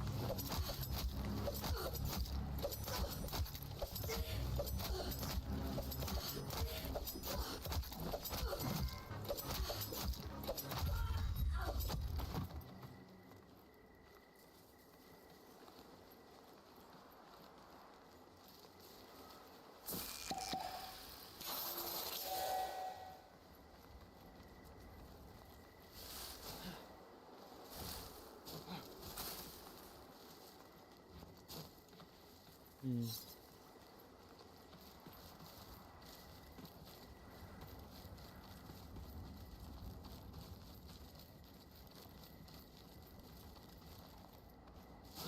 A little bunny.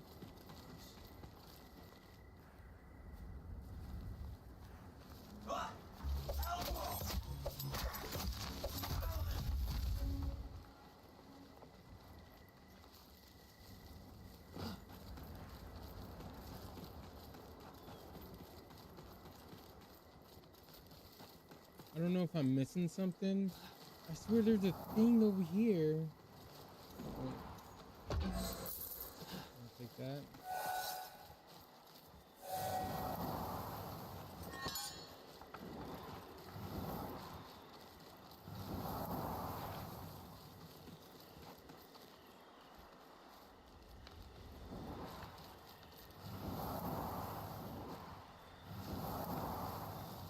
Can't go in.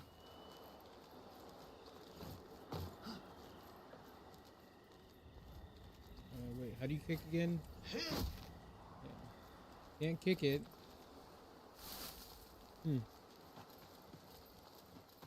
So I can't.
Bitches. Okay, let's go do this thing over here. This 3-star.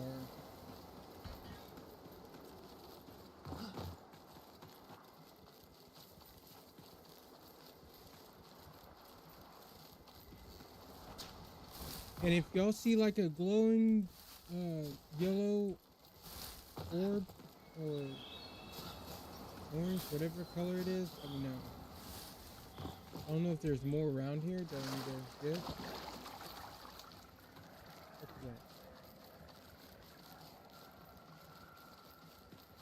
How far is this?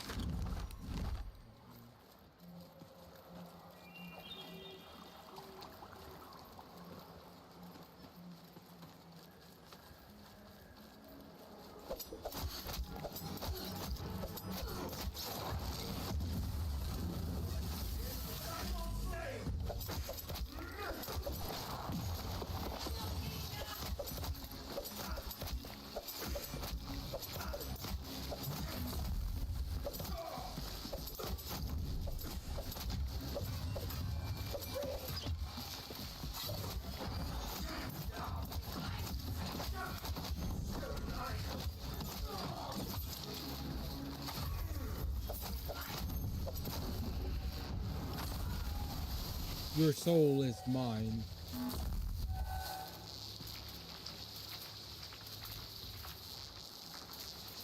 Sun's coming up.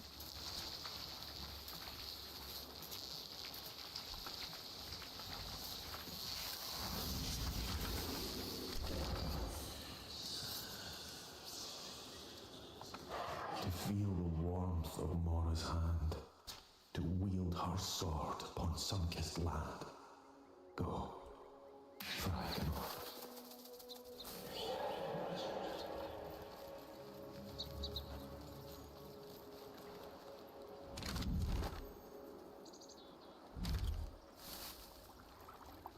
Oh, y'all got animals over here?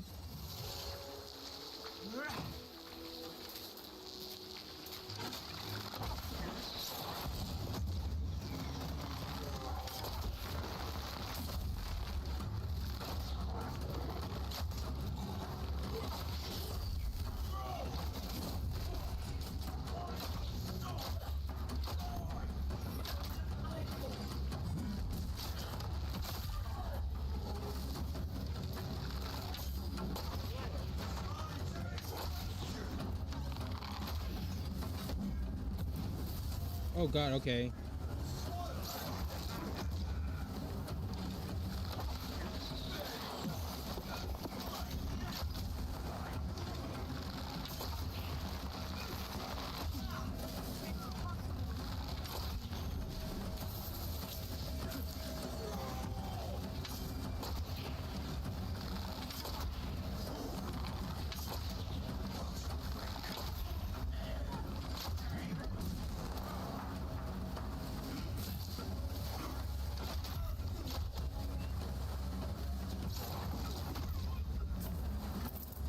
Dummies. Let my friends go. Oh, look, they're all dirty. Oh, never mind. I thought they were all dirty.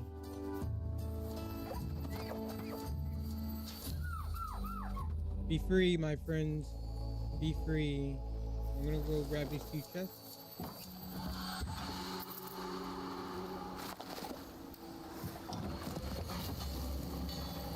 Alright,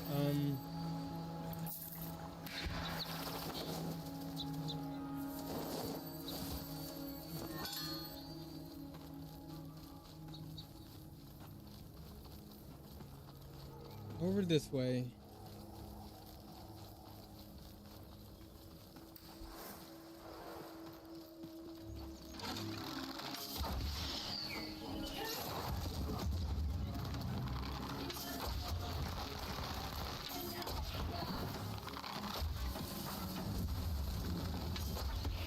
Oh, I keep missing. Ah!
Oh my god. Damn it.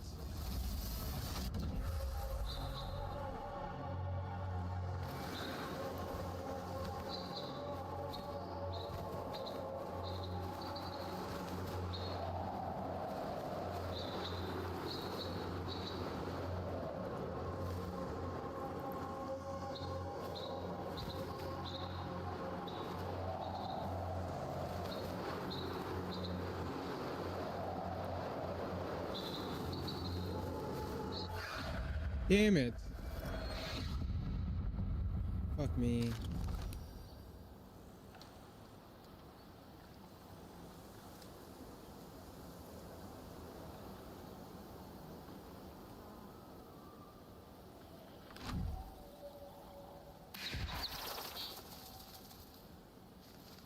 I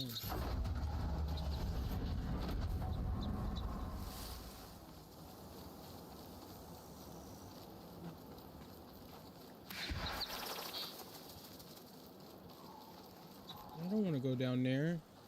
I fucking failed this shit. That's so dumb. Why? Do they like nerf the drop rates of potions?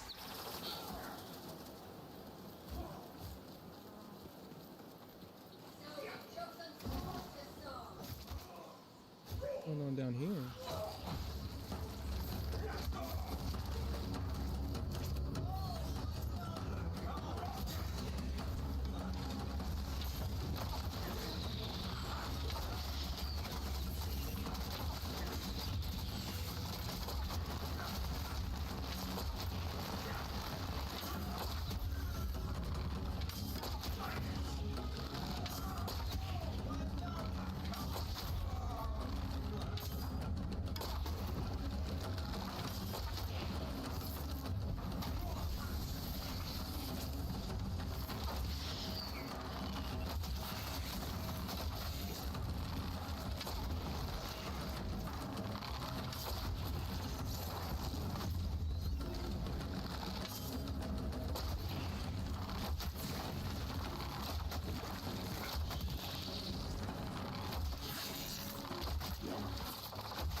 What's going on under here? Oh.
All right, chat. So what are we doing here? Or we went that way.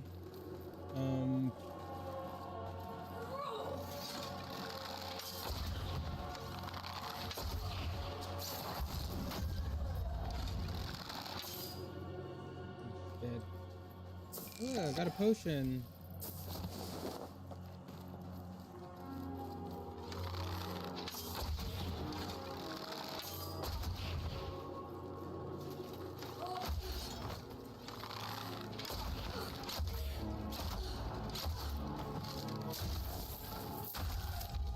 Huh?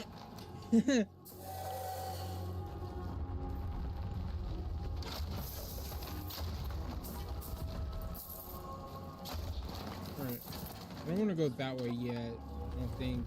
Yeah, that's the right way. We gotta explore. Hopefully rocks won't fall on our head. We missed it. But it missed 2 chests. Oh my god. Hey, missed the goop.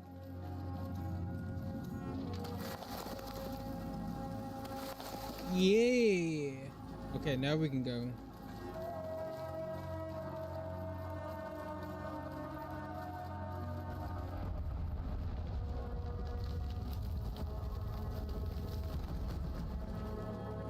Okay, a lot of stuff on fire.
Oh God, Jesus, where the fuck you come from?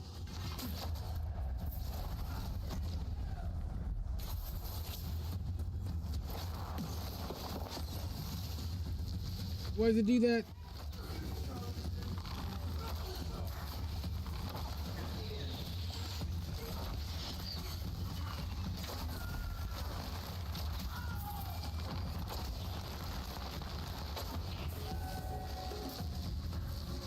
Oh shit.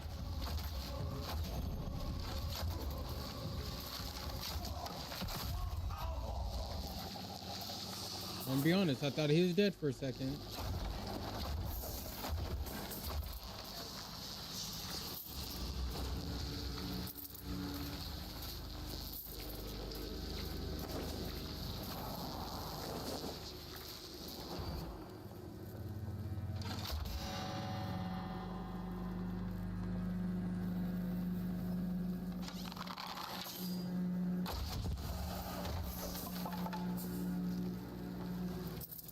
Okay.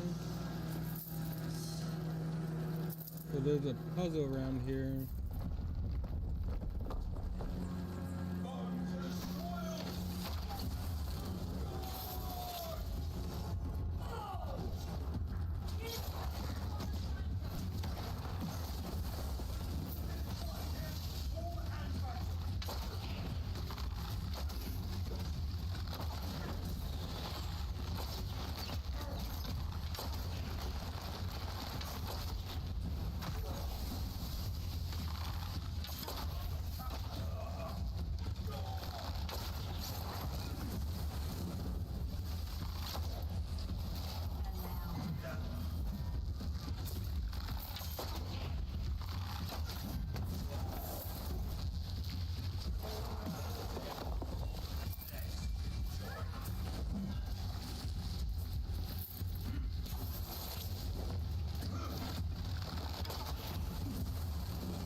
I'm dead.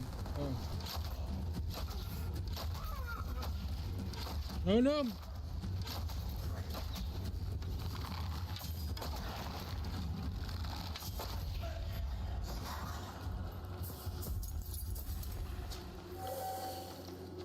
I got a key. Got lots of keys.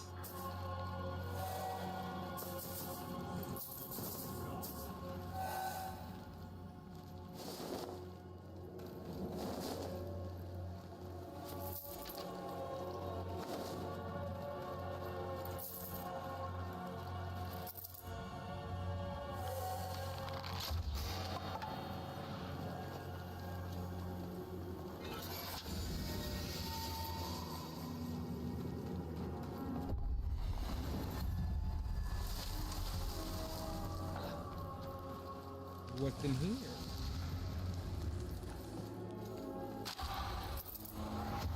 Oh God, what the fuck?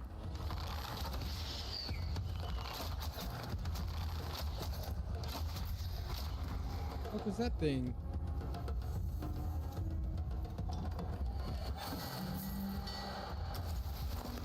Oh, another one.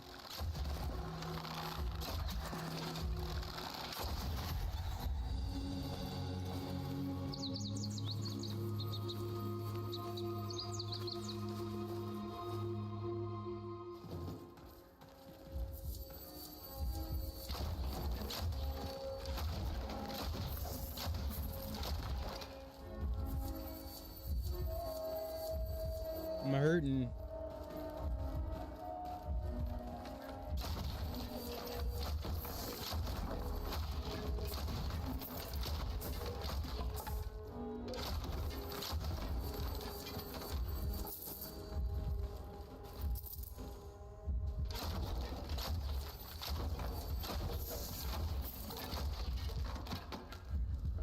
Should be something down here, right? How's this? Ooh, yep. Oh, give me that. Yes. Give me all the goop. Yes! I love loot.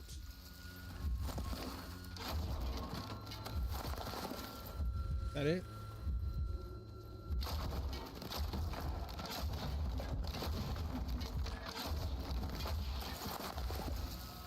I think that's it. We're about to fucking die.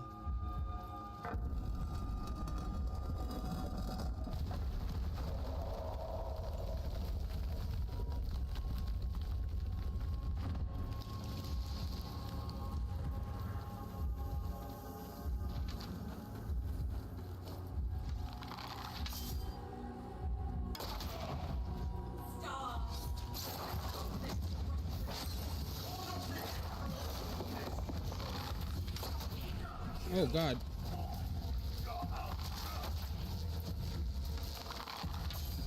He's got hops.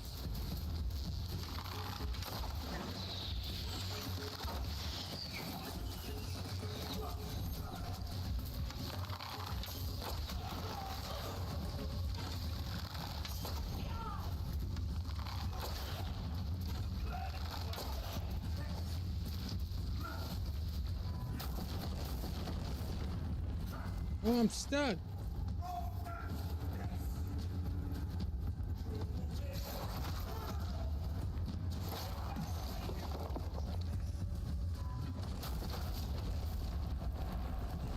Thought he was a lot weaker than that.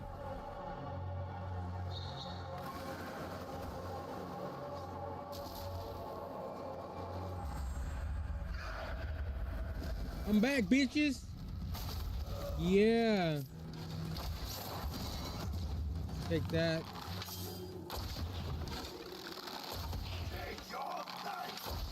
Oh my gosh.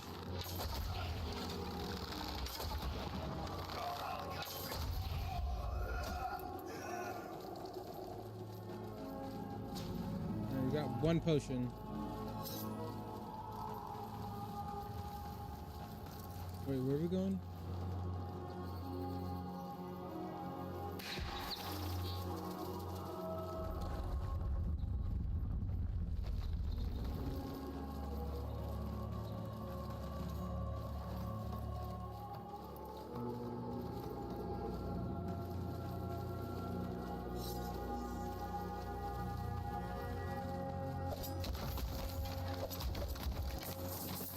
Look at him.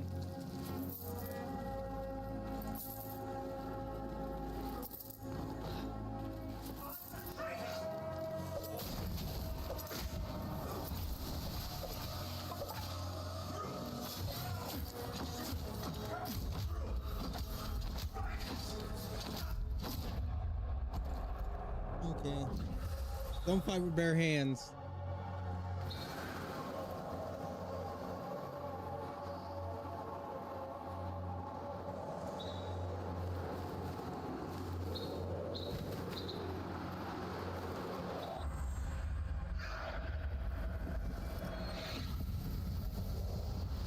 I'm gonna switch. I mean, my bow's already like max level, so.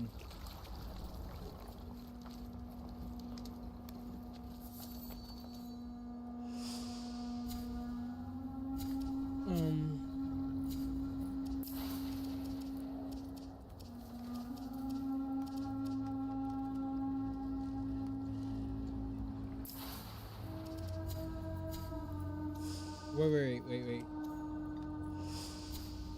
I might need to change my stats around for this. Concur.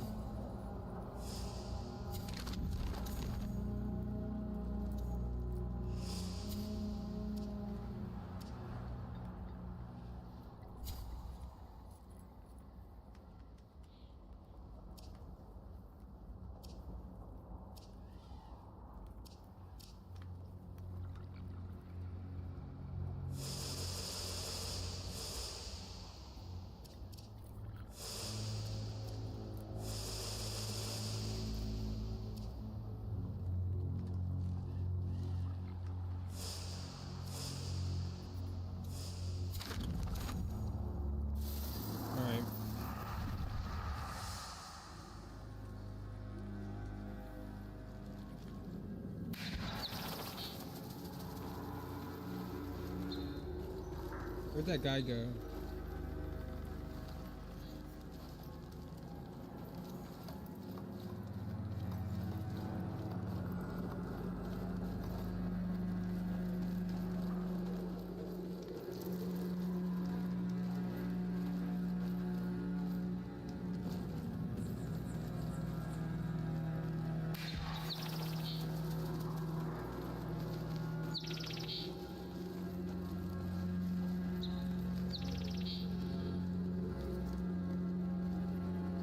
Oh.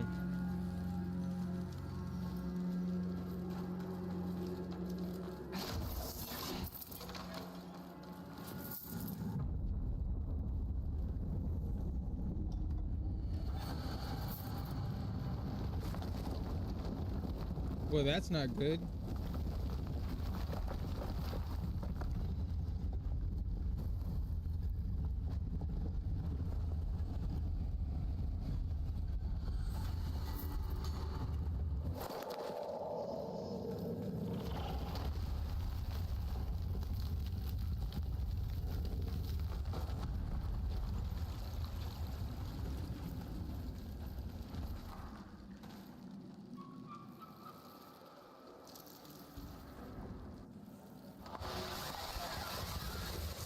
All right.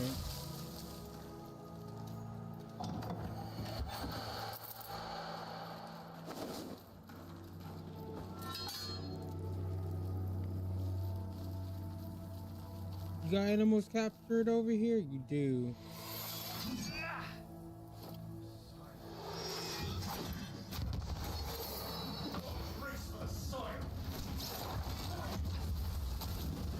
Shit.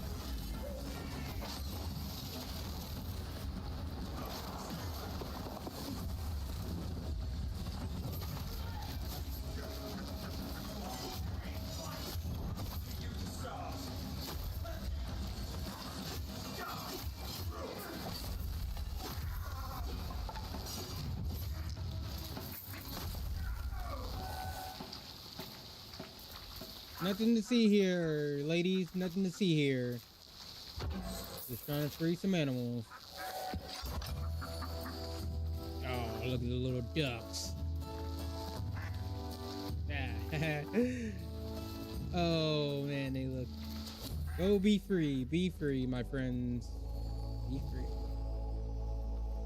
So, how are y'all doing today, ladies? Looking very lovely today. How about you? We are twins. You look like twins. Well, I'll be on my. Huh? What was that? Best say my missives. Okay. Well, y'all have a good day.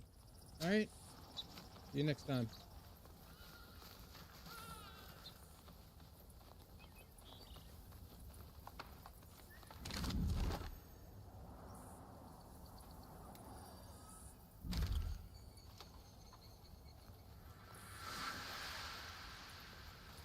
Oh, no wonder you're outside.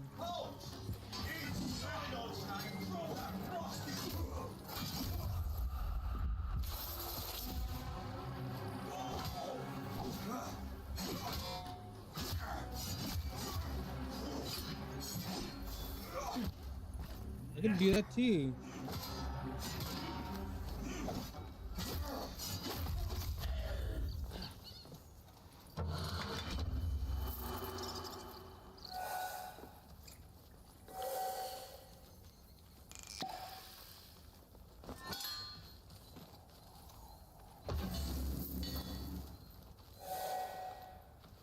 I don't know if I can craft anything. Hold on, before we go over there, get distracted. But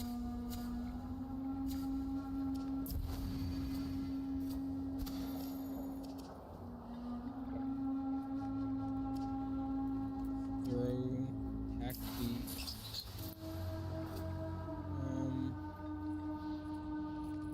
Plus 8 magic armor.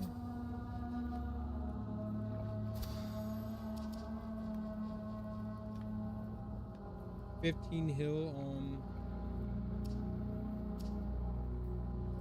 additional 1 and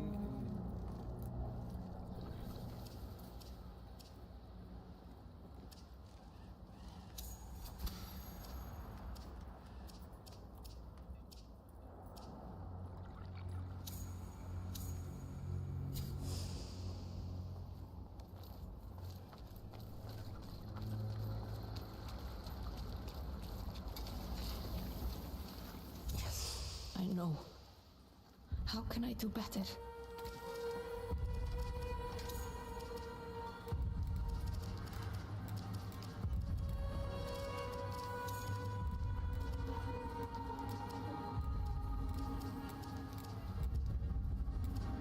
I already have that bow, I'm pretty sure.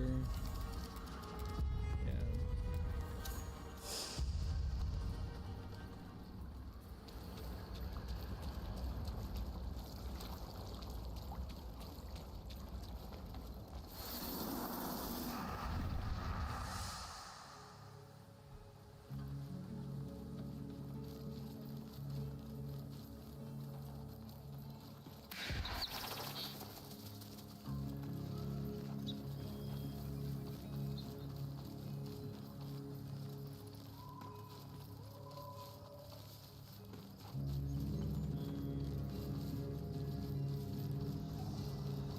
Hey there, this guy I wanted to see.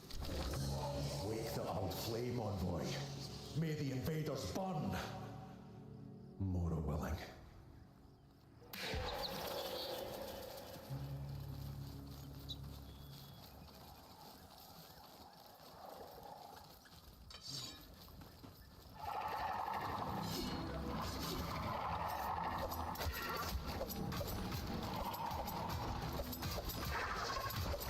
Come on.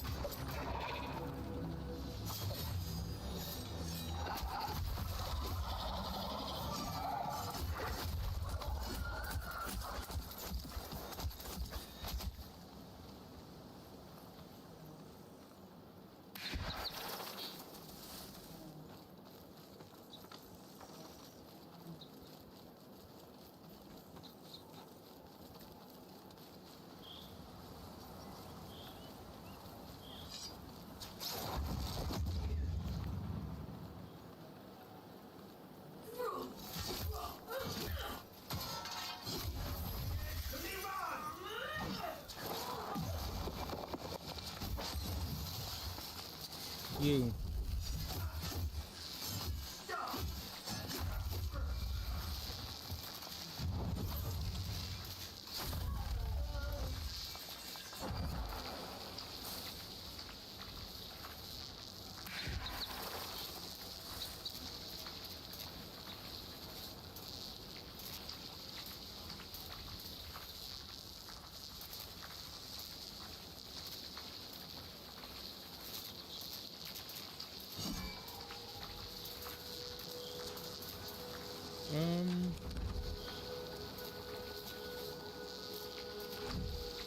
It's like on the other side of the wall.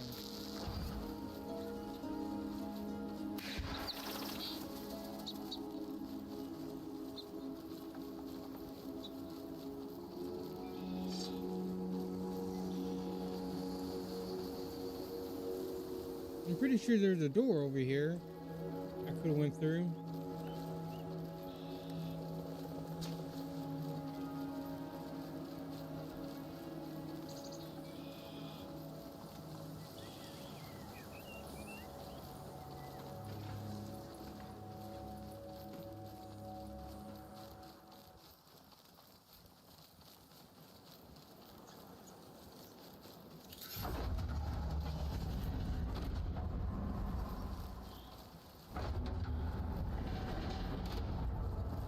Oh, I did not realize that door it closes. Let this stay open. Oh, so once you get close.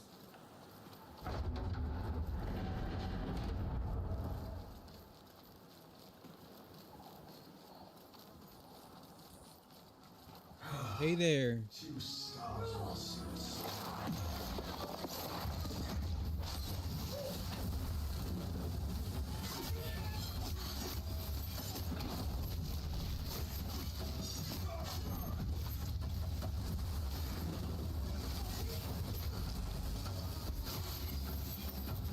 You die.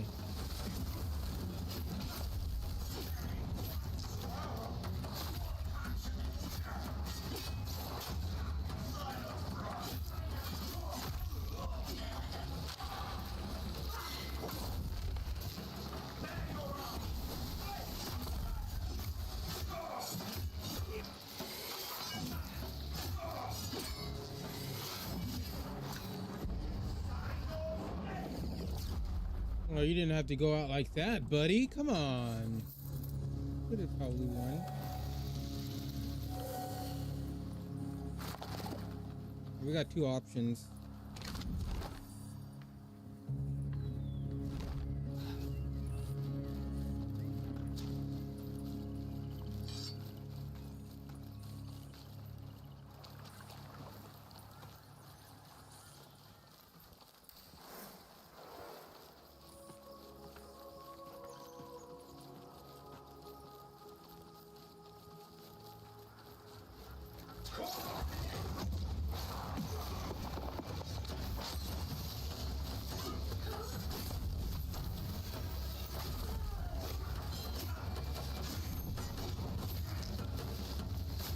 Who's healing? Who? What's going on here? You die.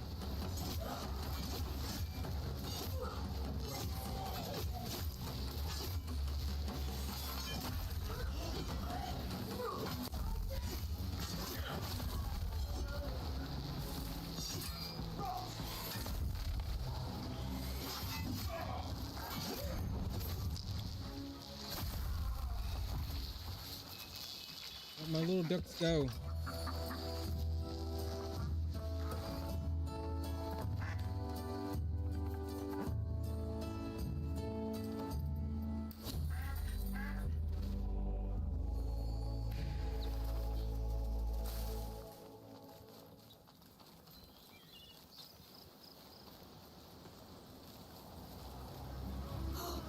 Damn it.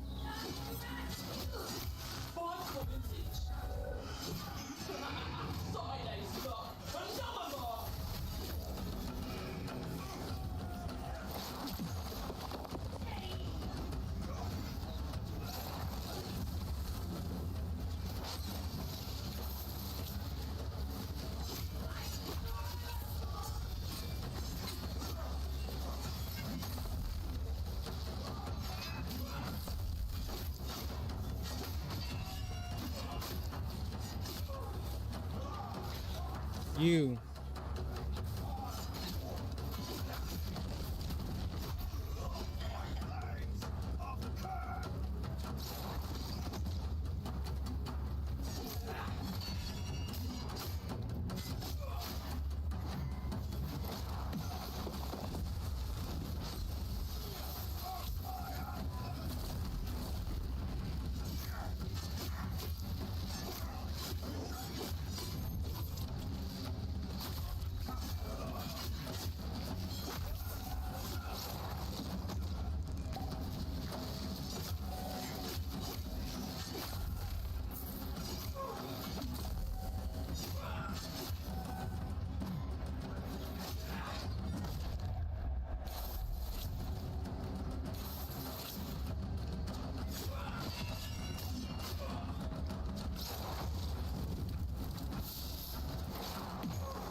Oh God. Okay, I didn't know that was gonna kill him.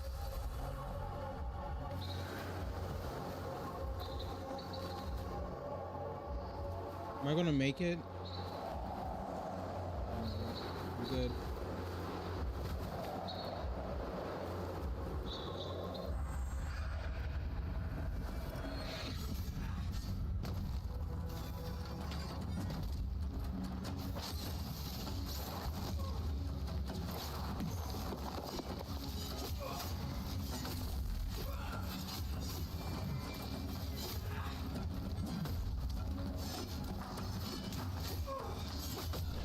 God damn it.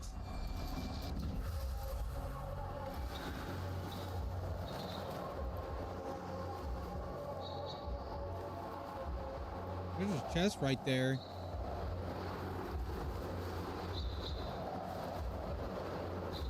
I'm back.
bitch.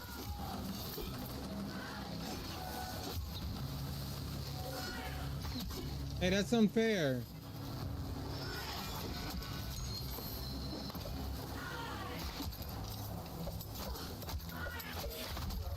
You're outside the fucking circle, man.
There's something over here?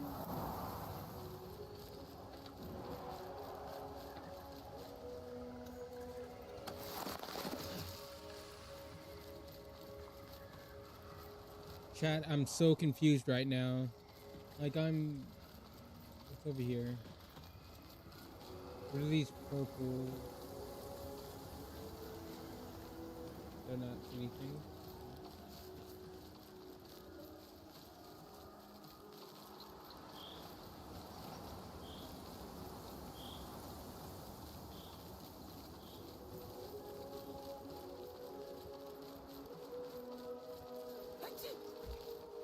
God damn, you scared the shit out of me, man. Oi, leggy!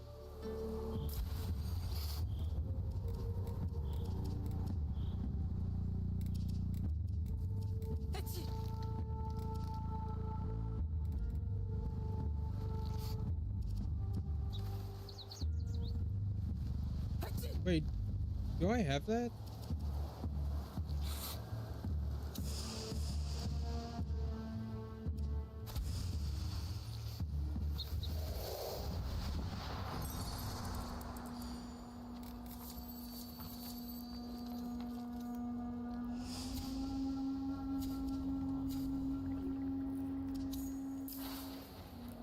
Yeah, I already have that one. I already have the bear one.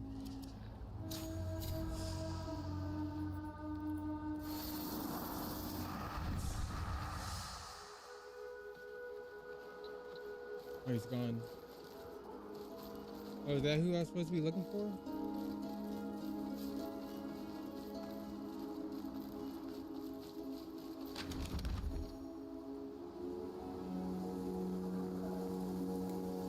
I can go over here. What is this?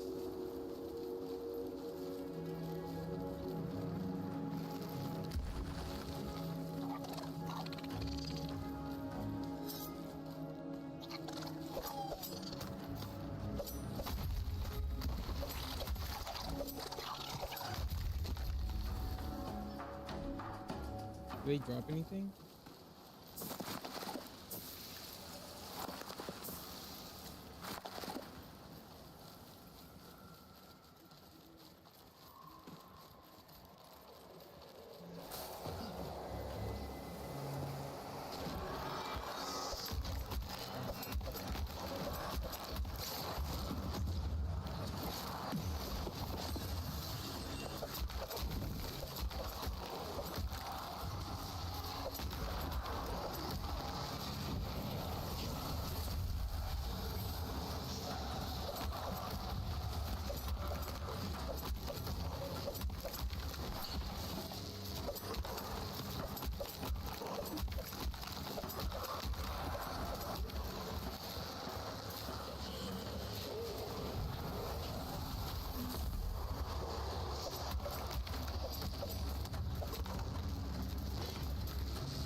You're not gonna come alive?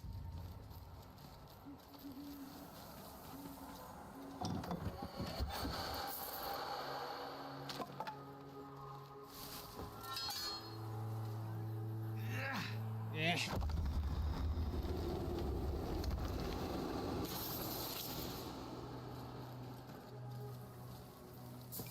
I guess down we go real quick.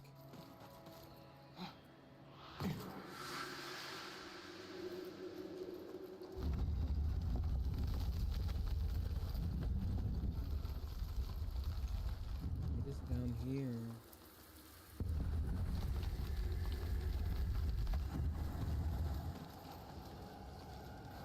I don't want to step on that yet.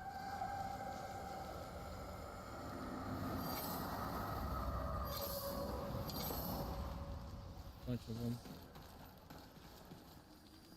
You get here? Nope.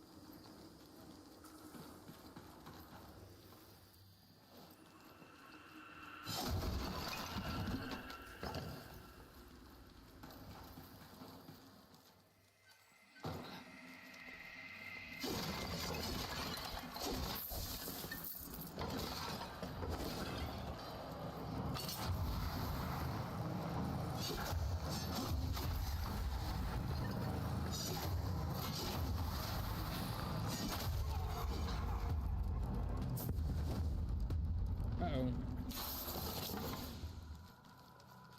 The door closed behind me. What's that? Over here. Nothing.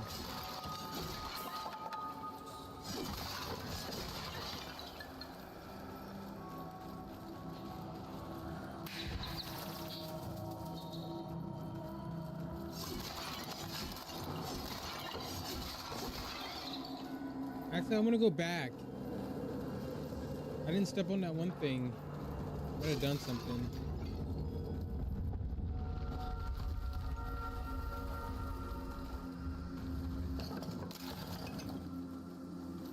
Where was it? This thing.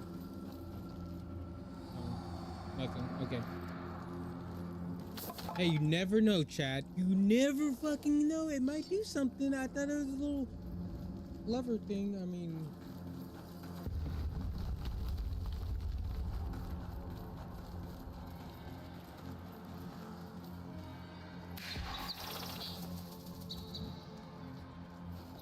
wait, did we go over here? I think we did.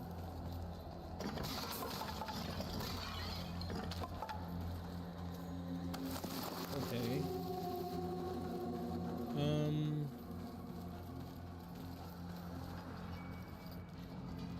Over here. Oh god, piece of shit.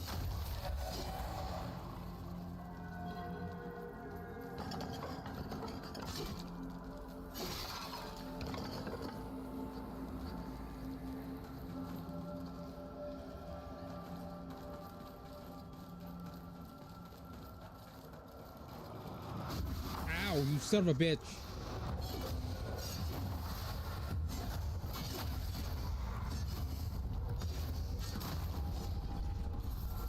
Asshole.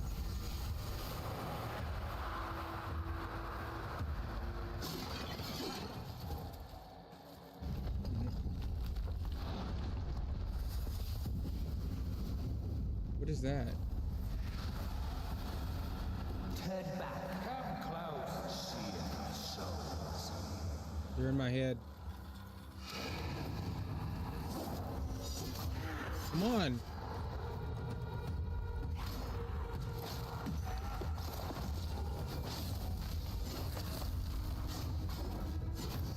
Come on, big dog. You want to fight me?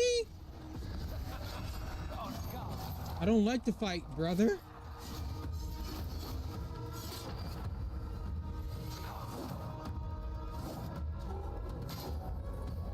My turn. Oh, it's not fair.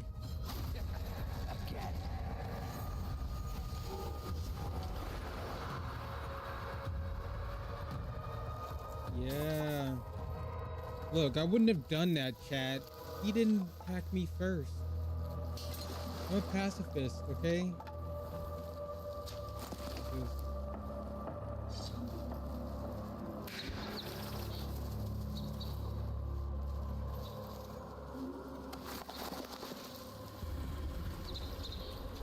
gotta grab all the goop.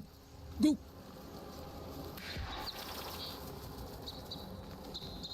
Oh, little birdie.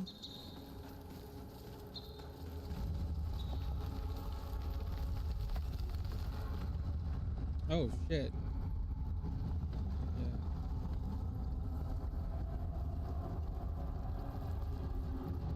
Guess we're going up.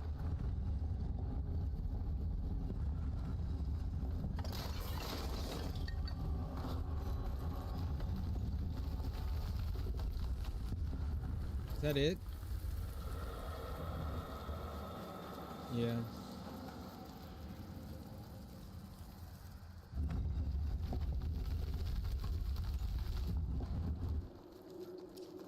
No chest. No chest. All right. Cool. Where the fuck are we? Okay, we're still by this thing.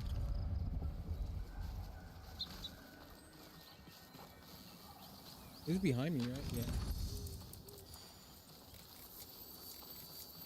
Let's go over here. This is what we're trying to do.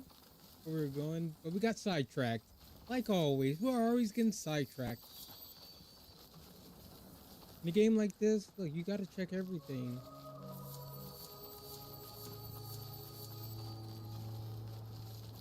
Okay. Question: how do I get in here?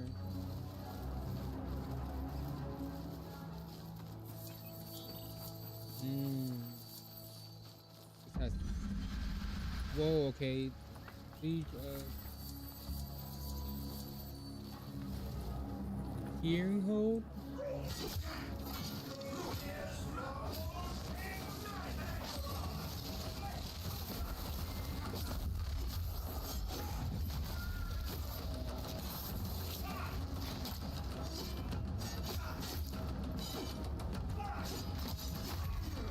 of shit.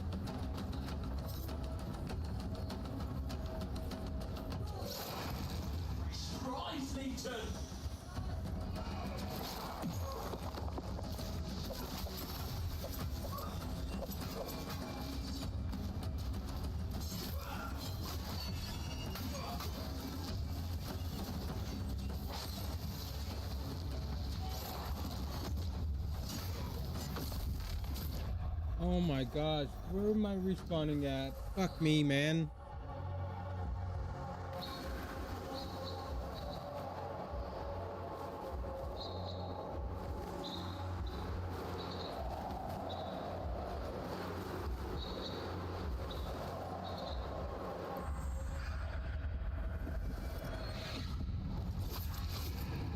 Bitch.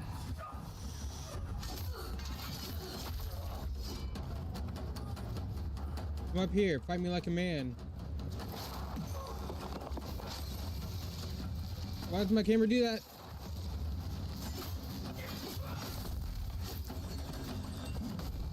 That fucking hurt.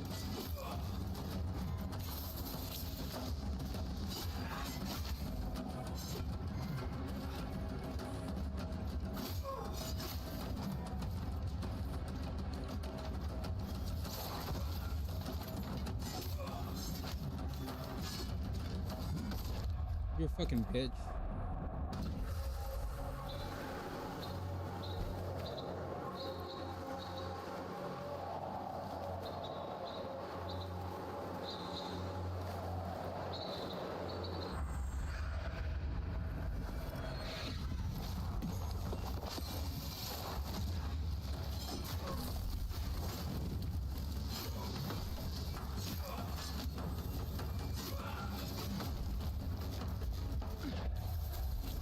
I'm on fire.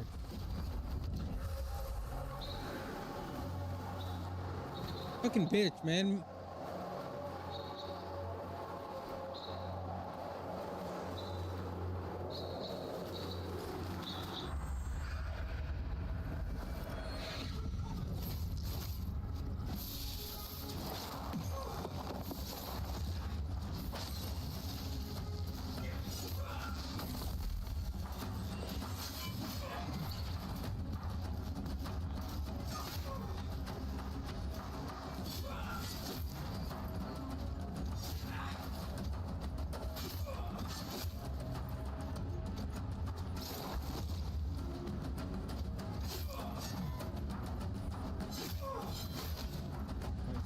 shit out of me.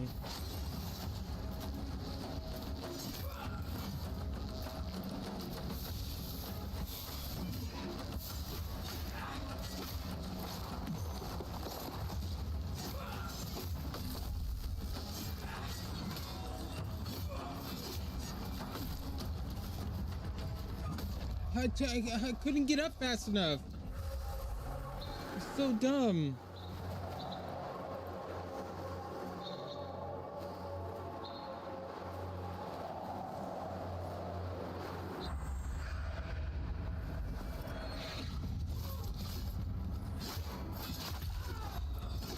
Bitch.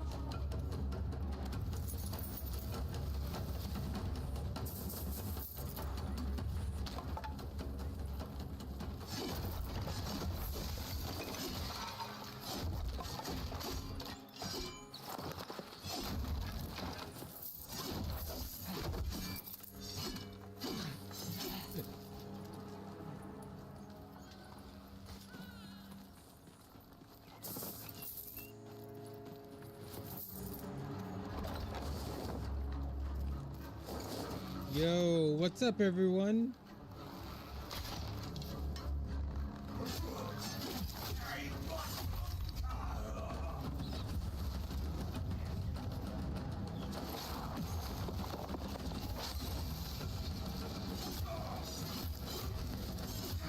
Another level 36.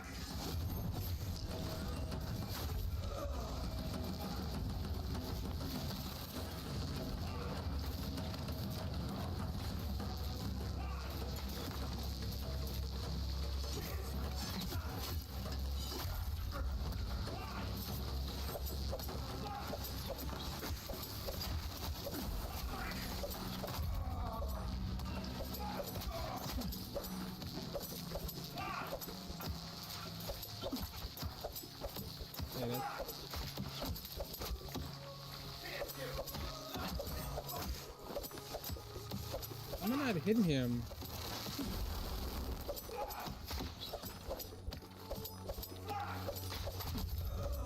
Finally, shit.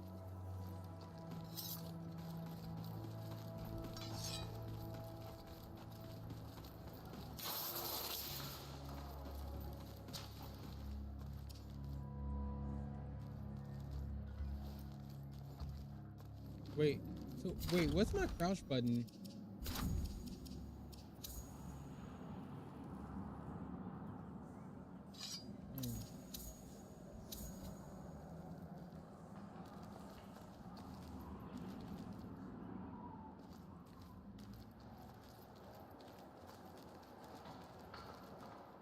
Coming this way. Coming this way, little bitch. Come on. Stab it right in your back.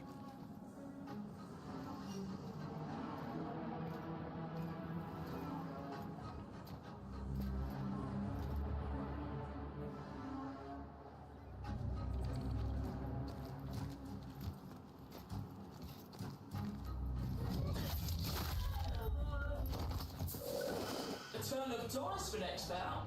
Come, Legion, lay your commons.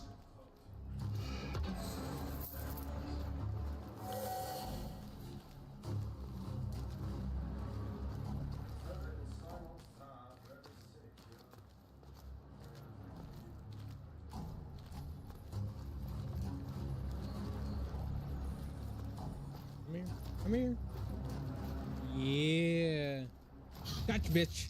Ooh. Rank 28. Love to see it.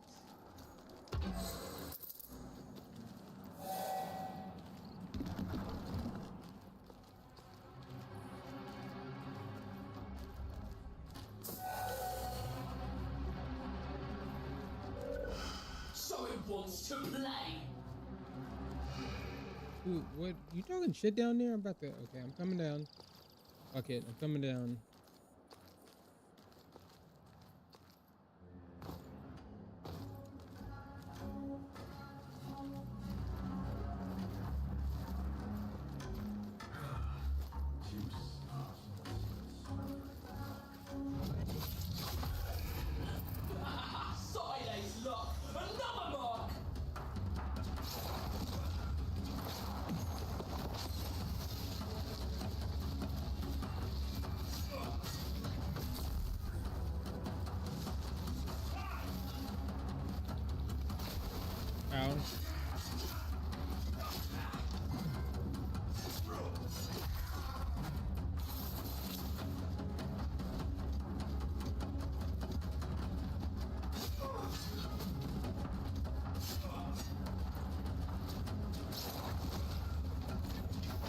I'll take that.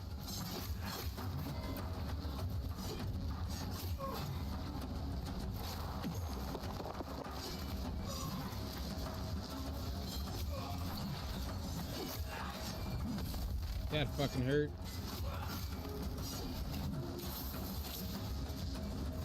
Come on, eat shit.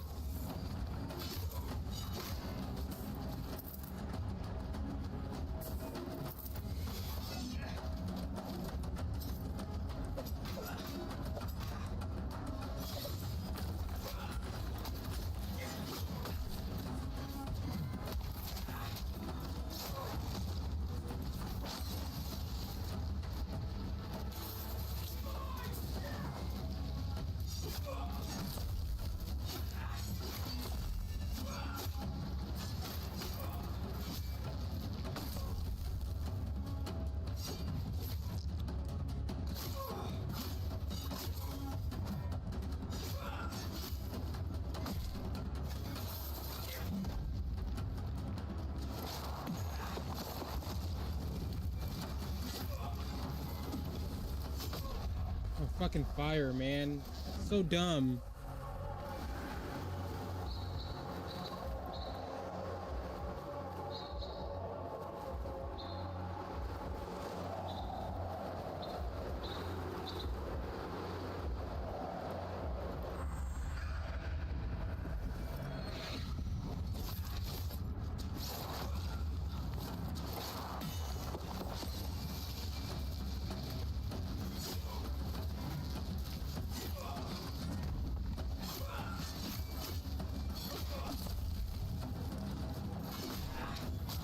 God damn it. That was my fault. I did not mean to fucking dodge roll that second time.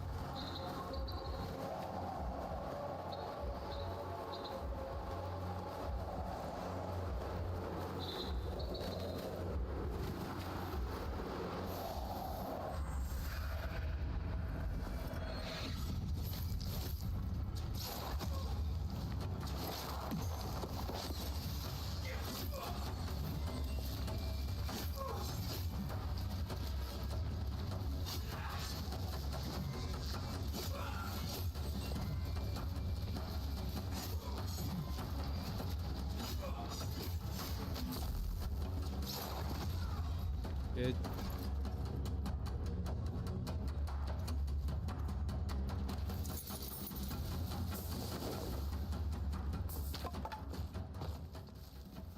Alright, so what do we have around here?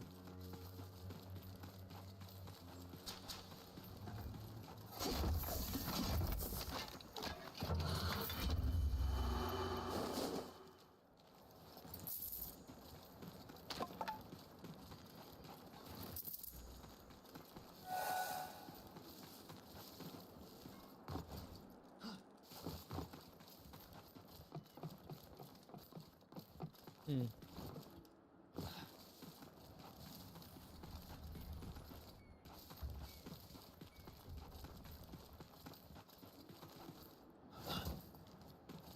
There nothing here?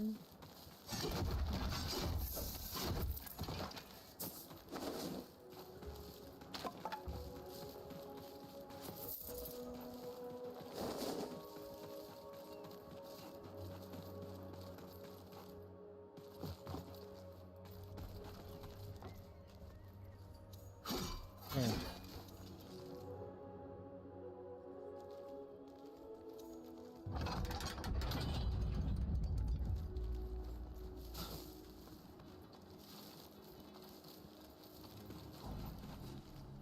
More grease for the soil.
You're dead.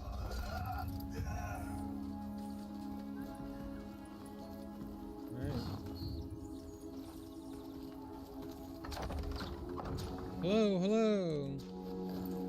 Look like you have a very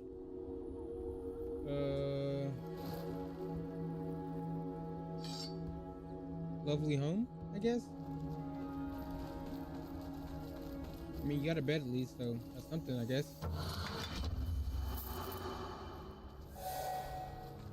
What do you got in here?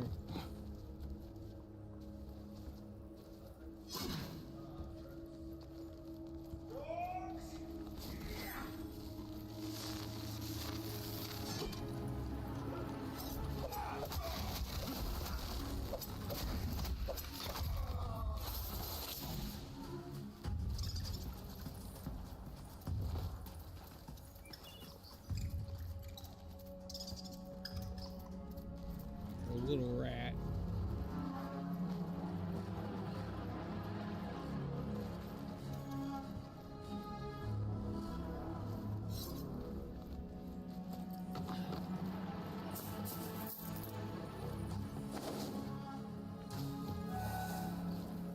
In here.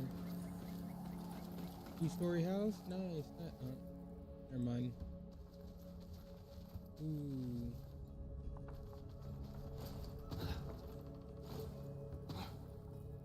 Alright. We're supposed to be looking for stuff in here?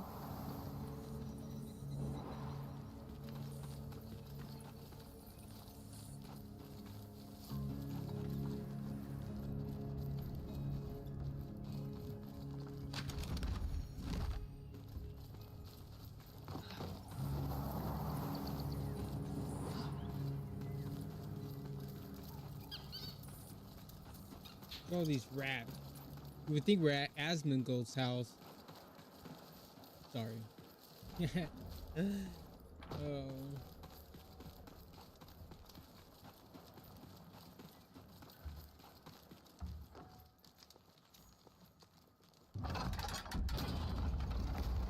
Oh, look at here.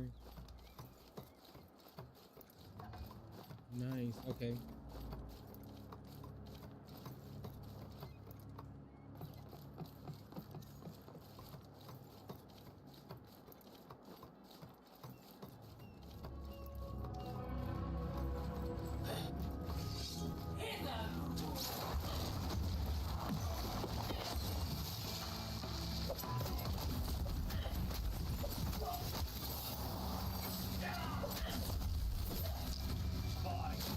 Oh God. Okay.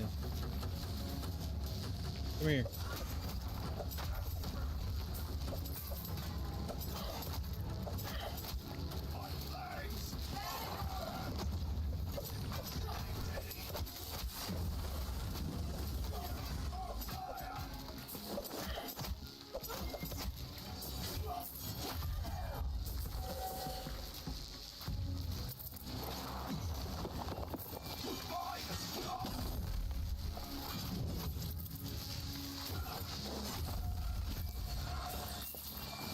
All this goop. Oh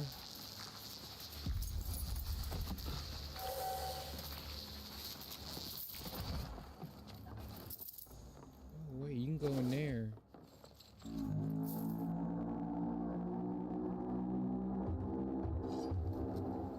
What the fuck was that?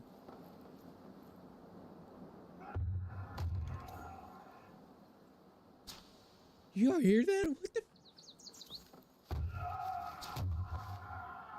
Is that below me? What is going on?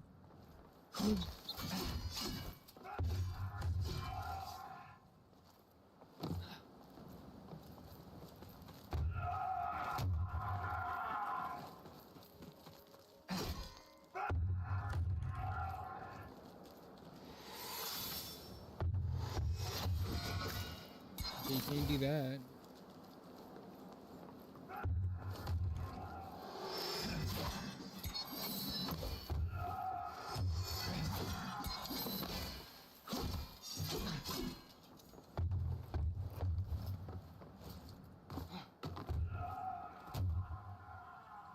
Oh, you can't go in there.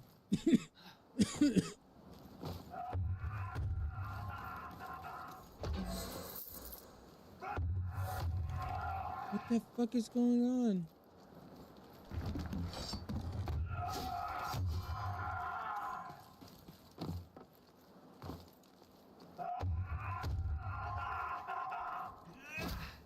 Shut up. I don't know how to let you out. If I have to kill you, I have to kill you.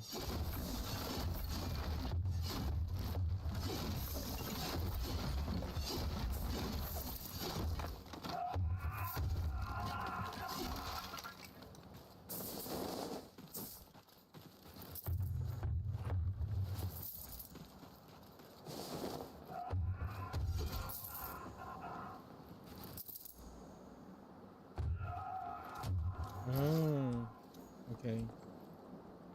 What do we do now? Oh, maybe light it on fire?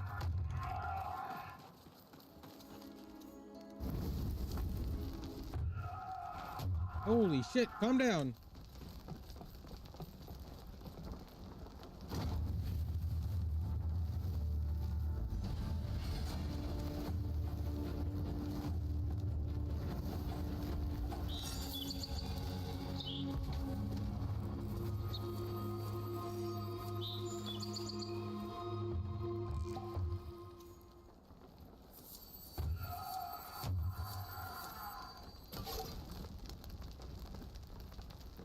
I guess I'm supposed to light the other one on fire.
He sounds very angry.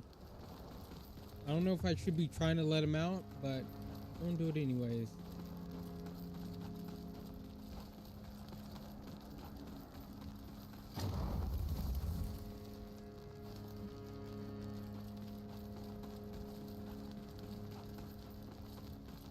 I don't know if there's like things I'm supposed to light on fire.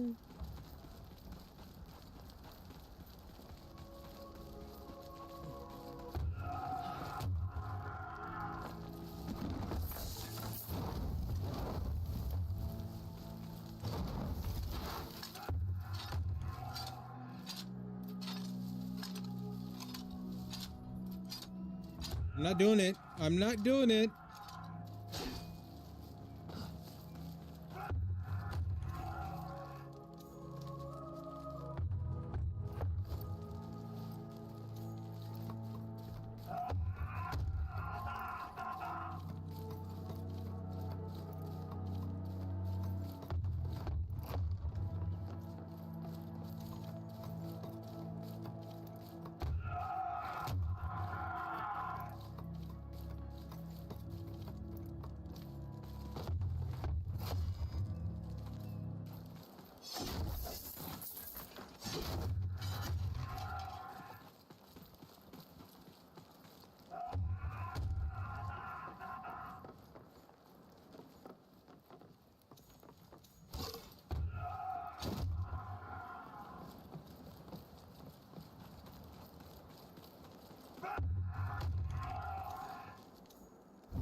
I don't know what to do. Can I even let him out?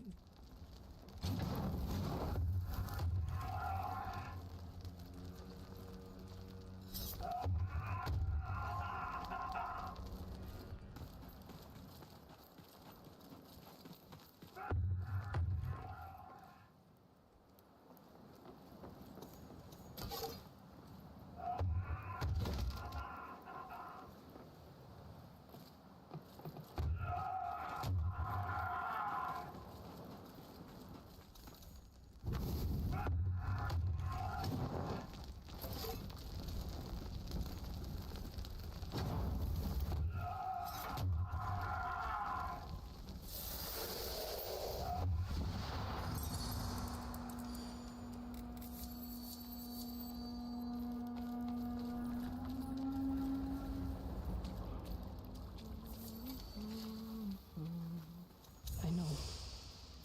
More wasted coal.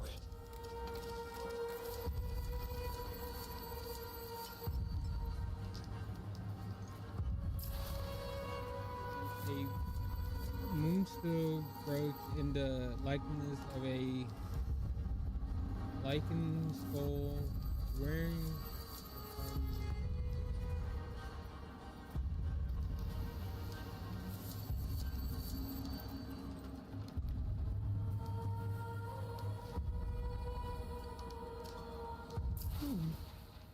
I'd be keen to see it whole.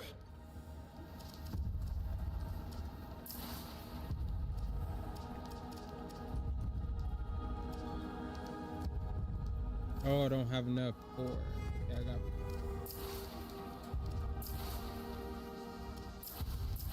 Fairly made, but quenched too soon.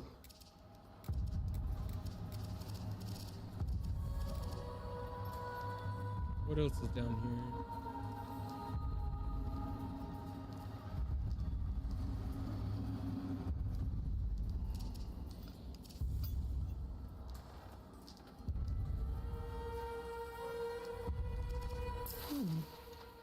I'd be keen to see it whole.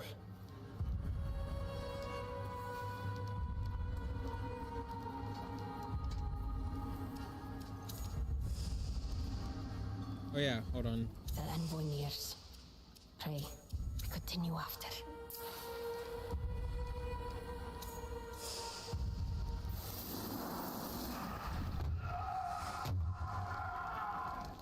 You still over here screaming, man?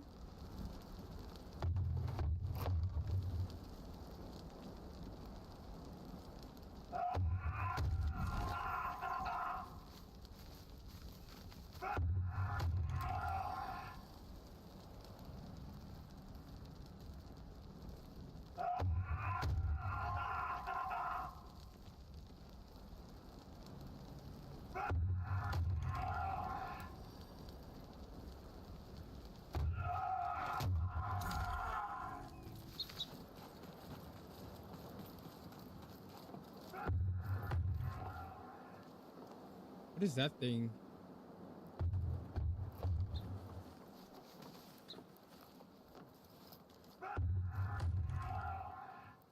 This is gonna hurt.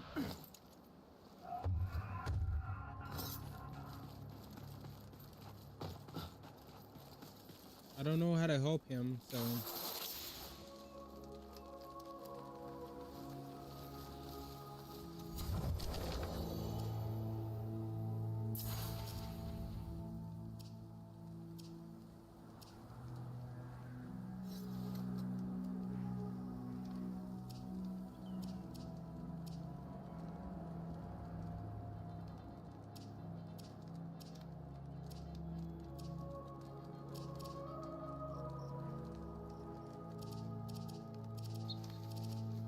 Best way to win fights. Here we stand. Okay. I was trying to see if anybody is afraid.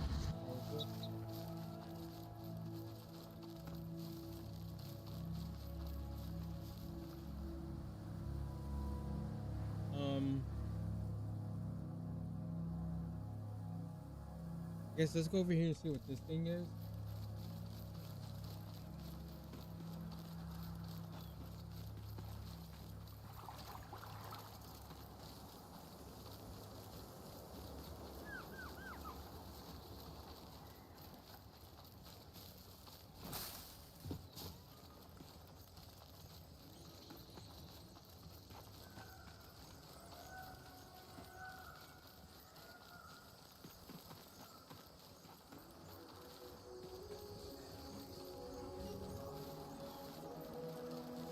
Damn.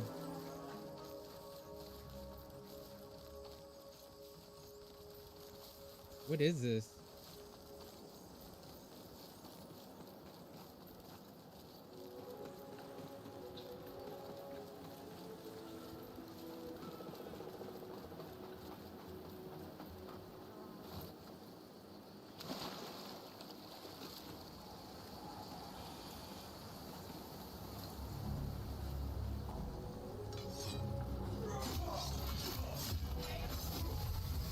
You bitch.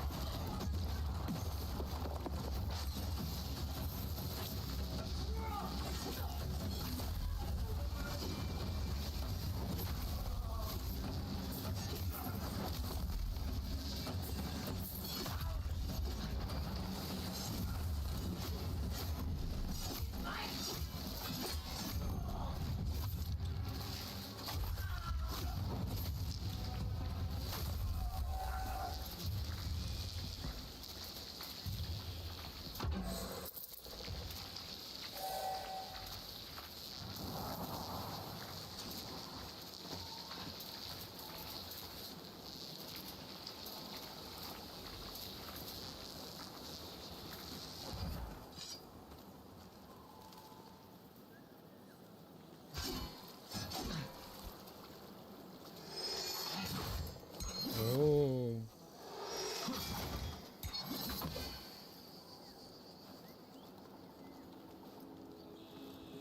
For more?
Come on, I know they wouldn't put this here for no reason, right?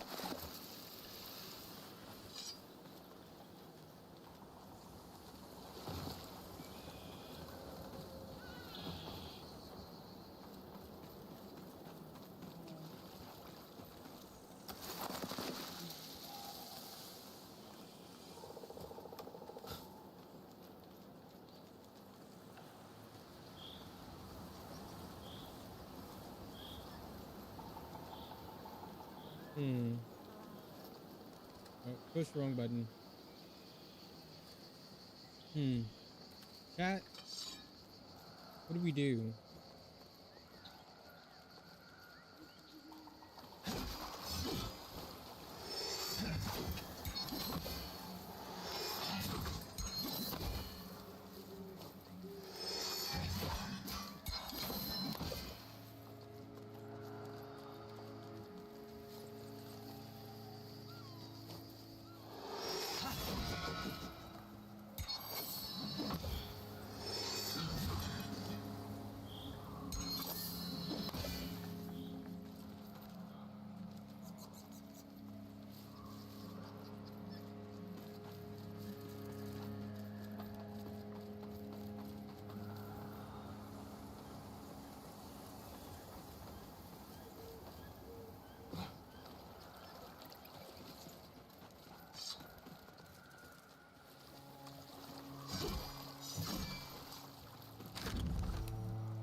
I'm trying to think, like,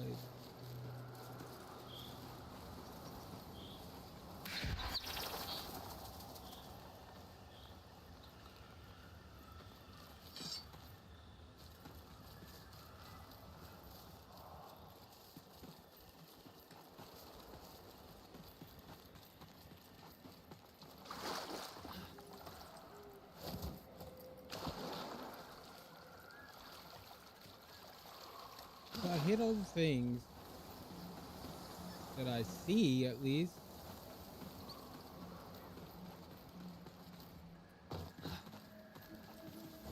Can't climb.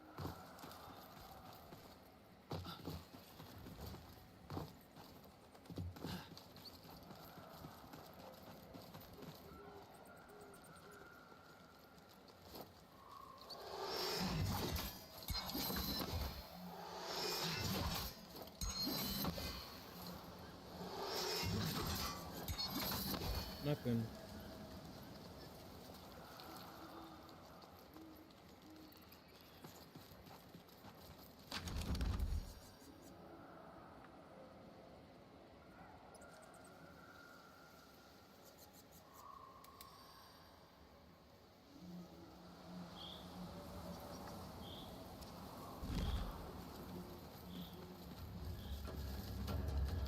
Guess let's go back over here. What's that music? Why did that music start?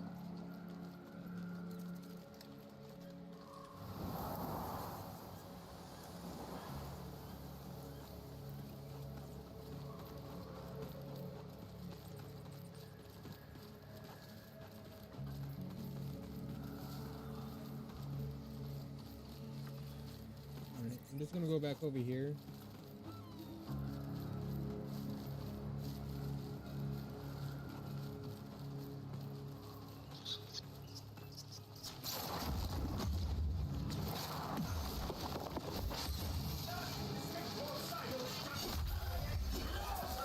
Yeah, I killed him before you could heal him.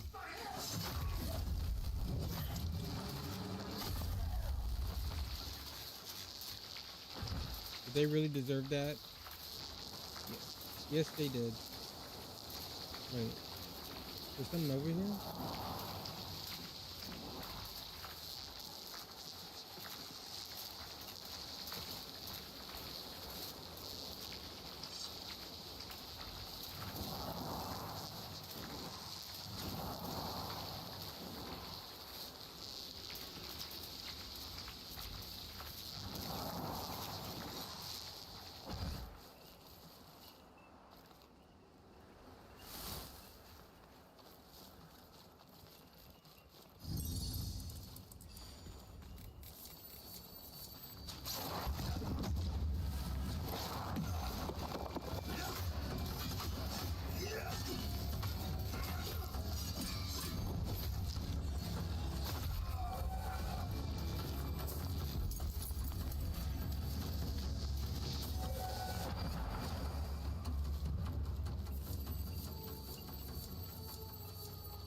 Did that thing start again?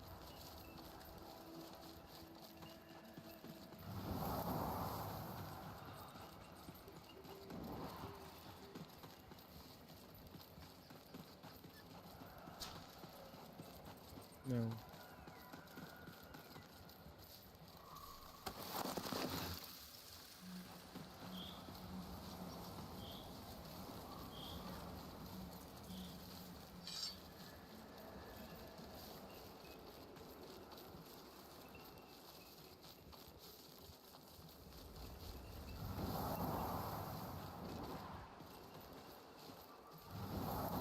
Oh, I didn't even see this chest.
What?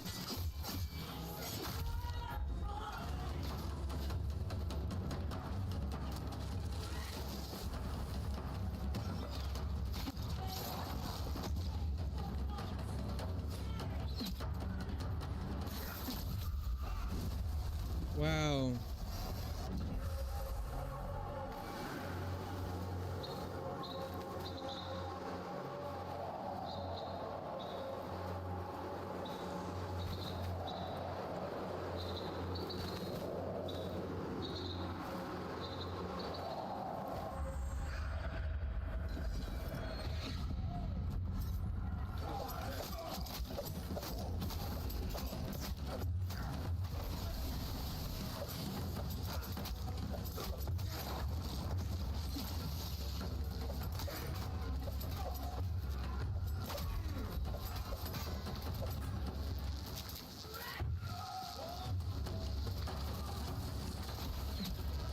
Ow.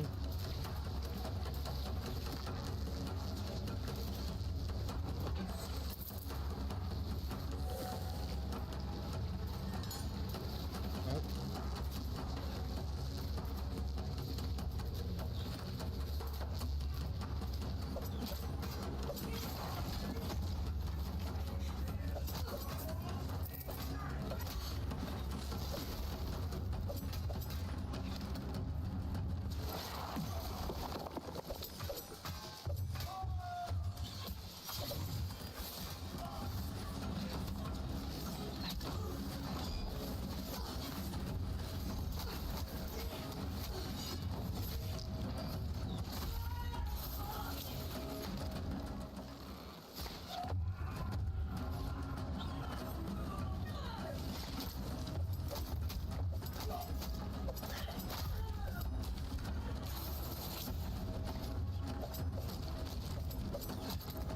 Ow.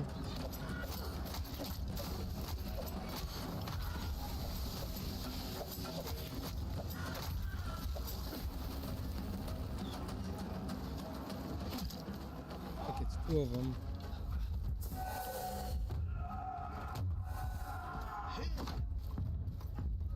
I'm probably gonna die, but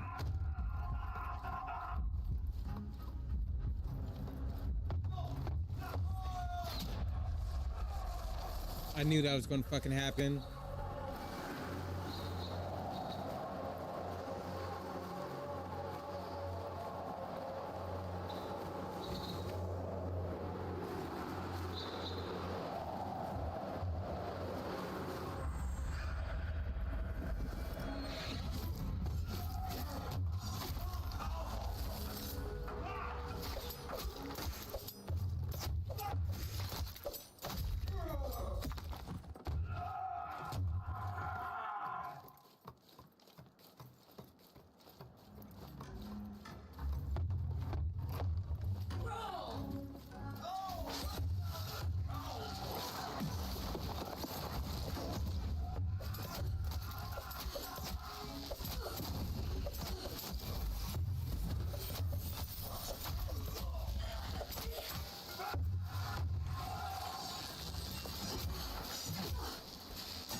Hold on, what is this place called?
Shit. Let me get that.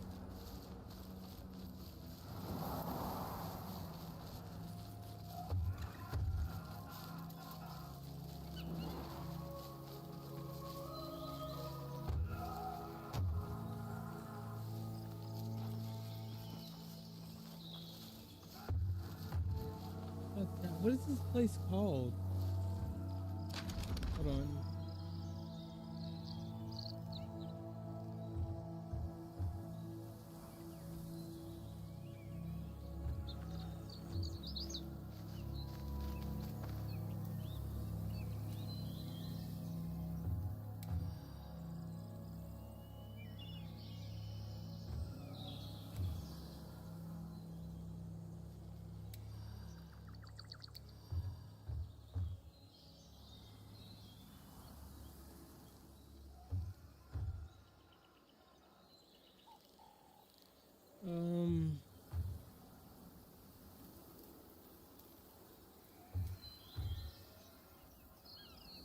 You-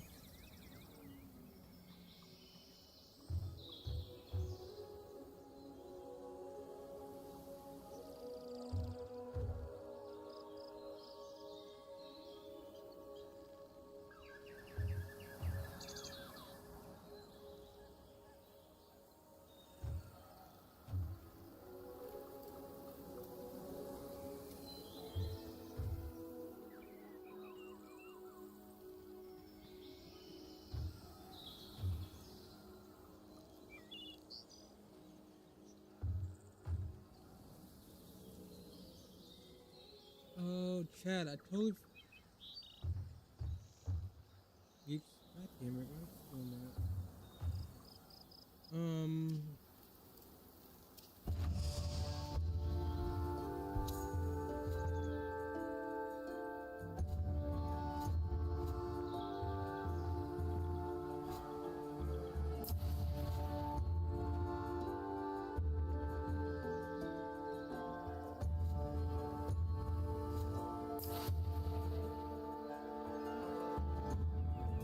If I seen the name,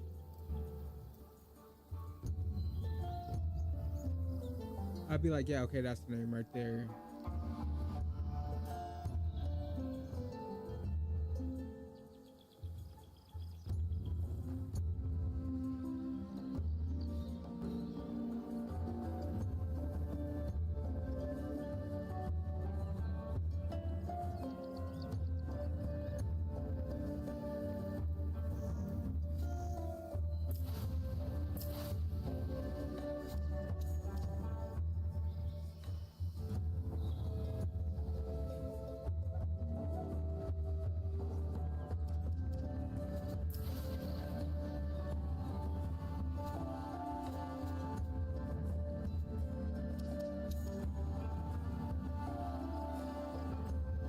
See, if I would have known, like, I could have, like, done something over here, I would have fucking remembered.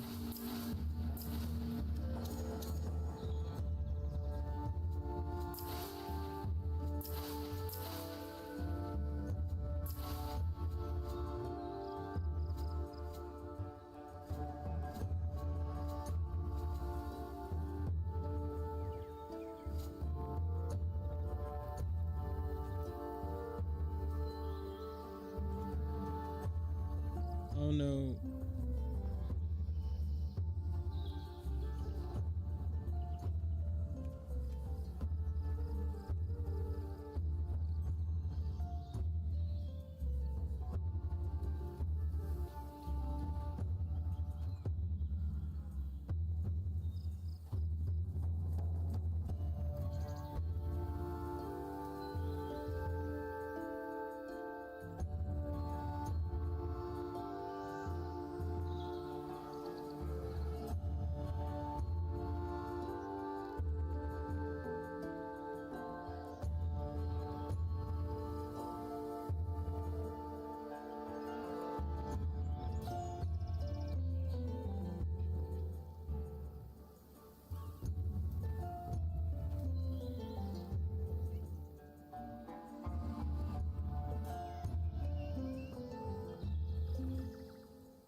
I feel like I need to discover like will it show up on the map.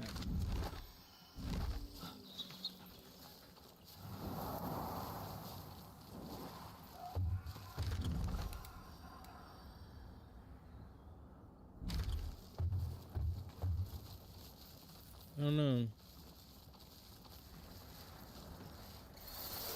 God damn it, then I'm gonna do that.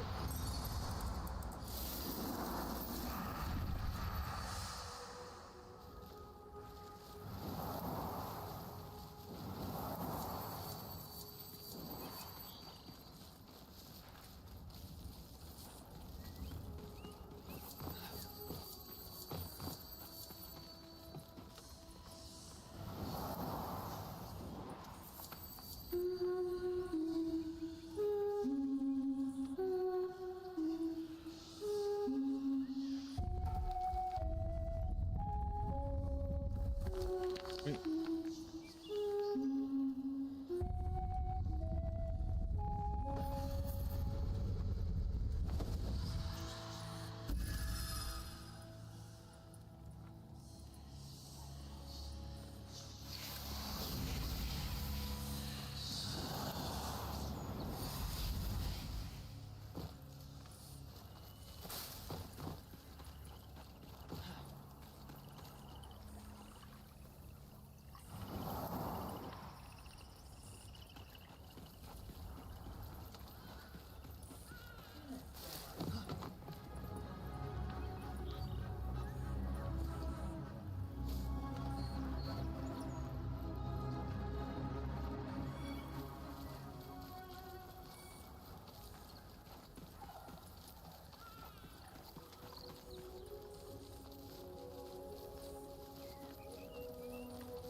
Oh.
What's over here? I've been over here.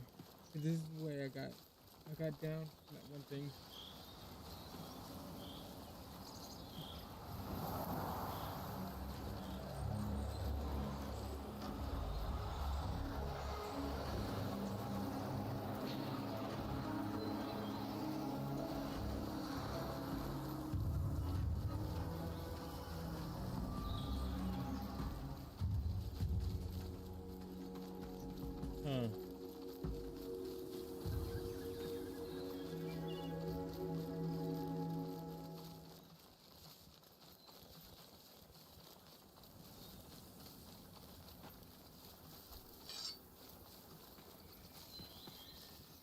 Oh yeah, I forgot I can just do that.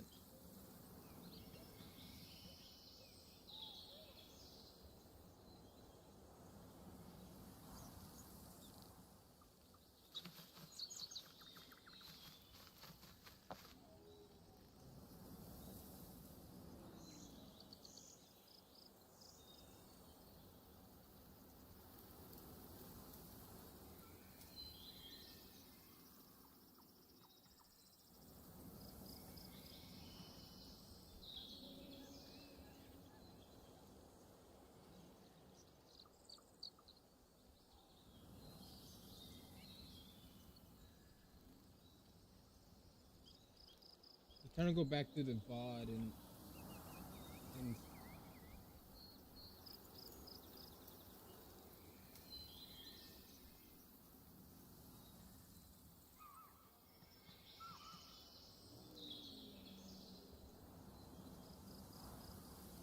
okay, port.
He did the same thing I did.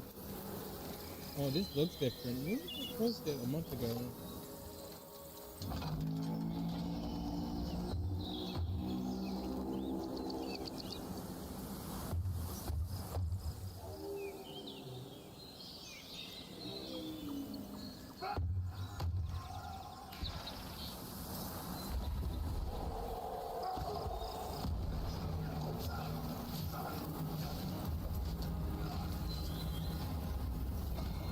Oh, so he's just supposed to bust out.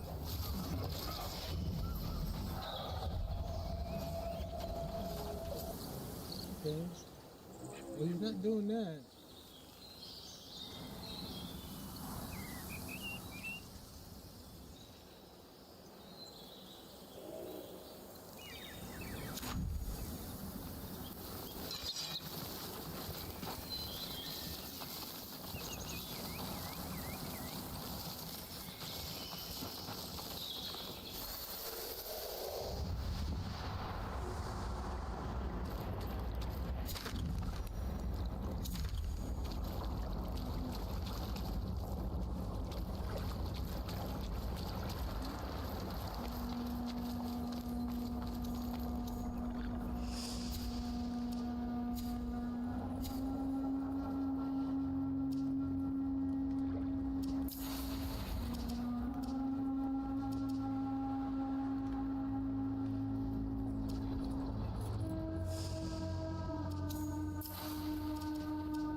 I think I'm almost done with this weapon, right?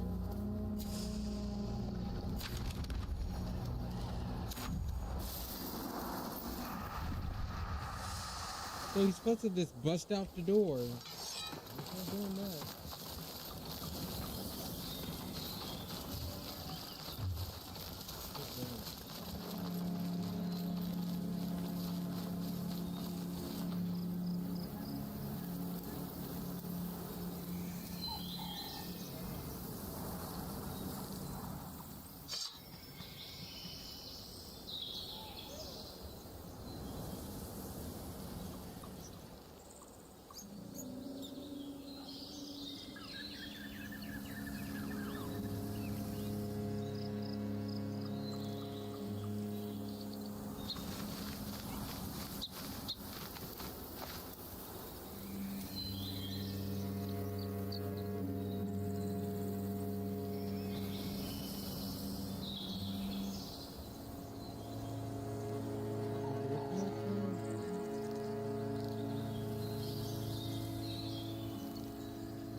Okay, fucking 5 again.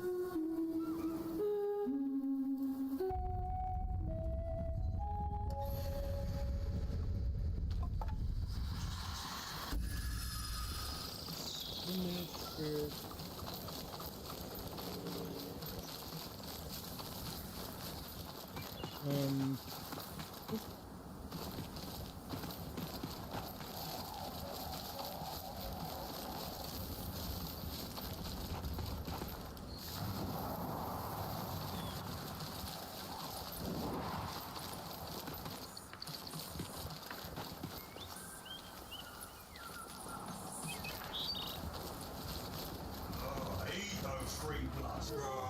What are you talking about?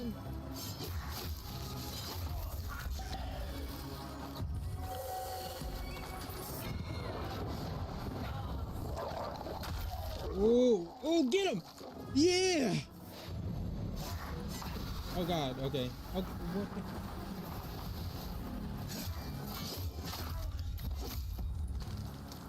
Okay, that was pretty dope.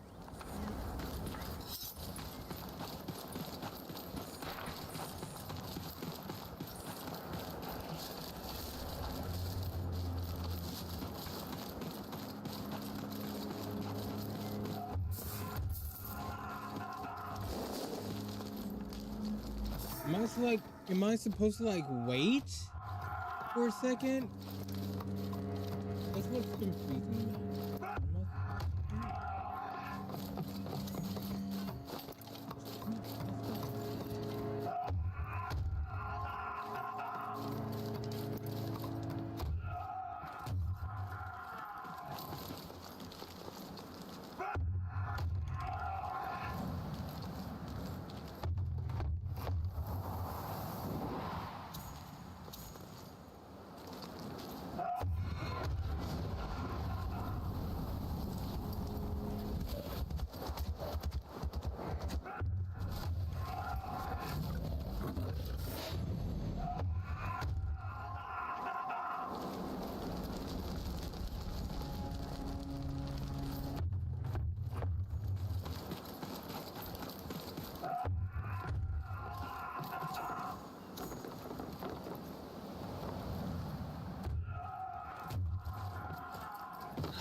Was there a certain time of day he did this?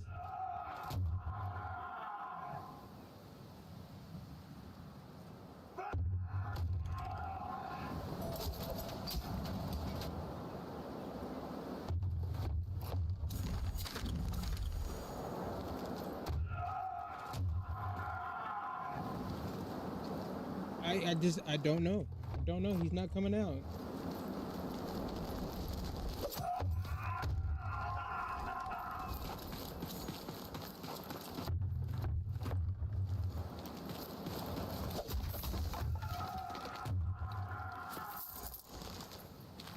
What the fuck?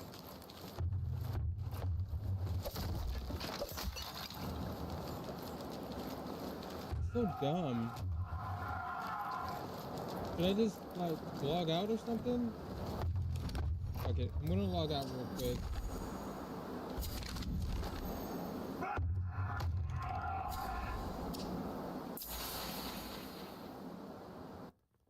I don't know. It's like on that video, he just bust out. He just bust out the fucking door. It's like, no, he just wants to fucking sit there.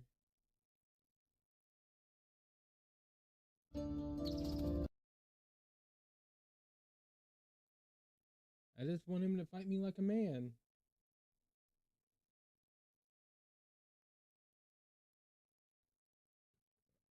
Oh shit.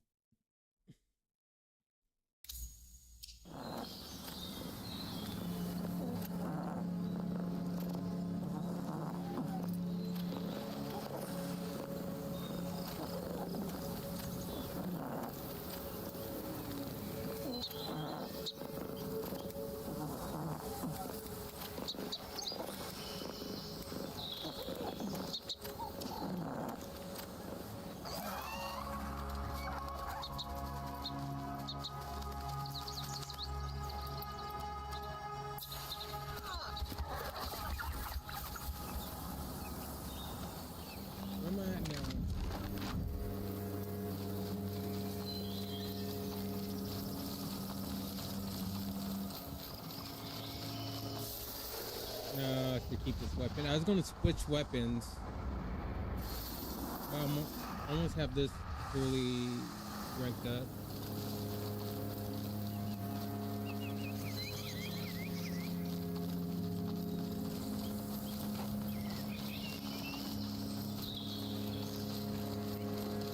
So I'm just gonna keep it.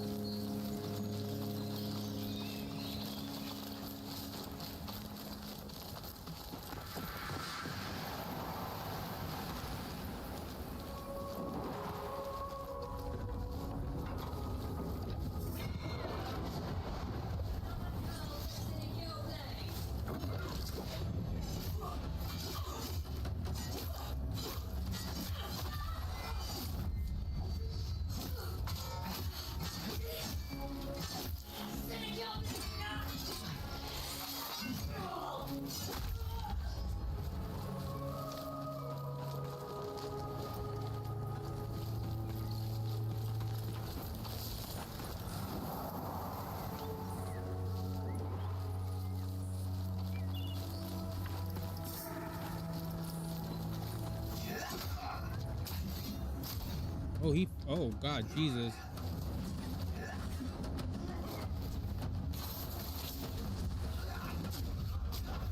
Fuck me.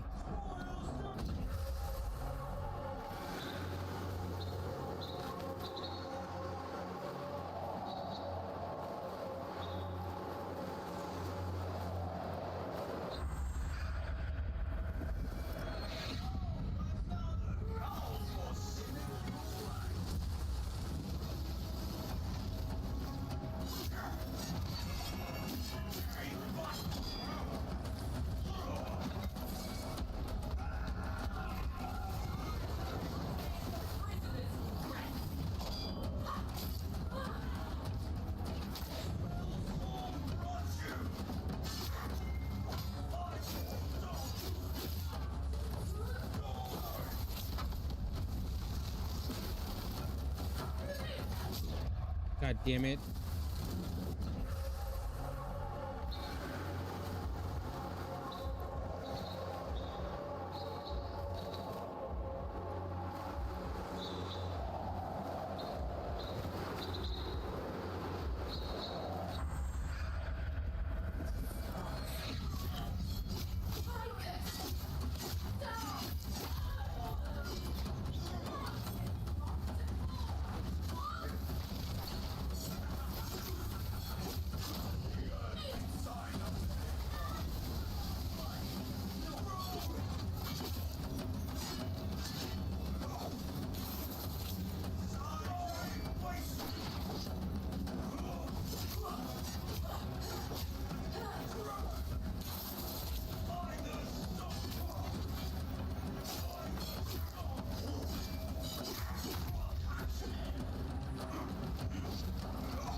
Oh my gosh, whatever, man.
Itches, man.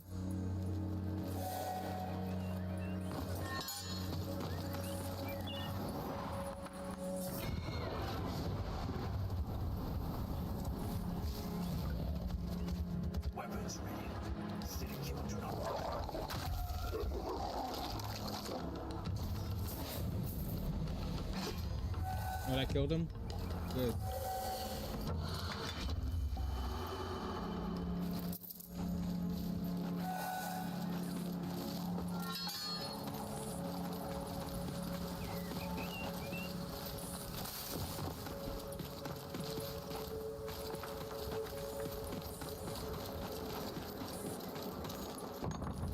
What?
I can't get back in.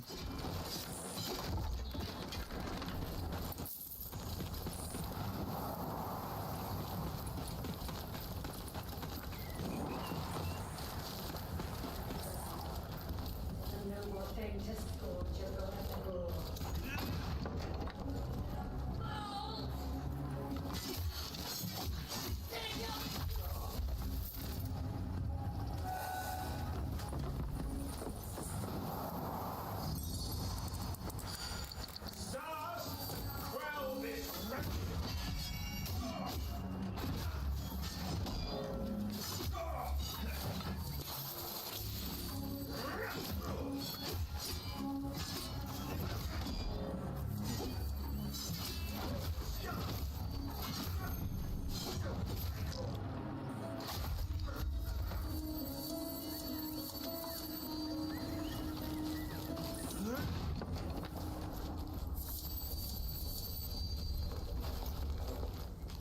Okay.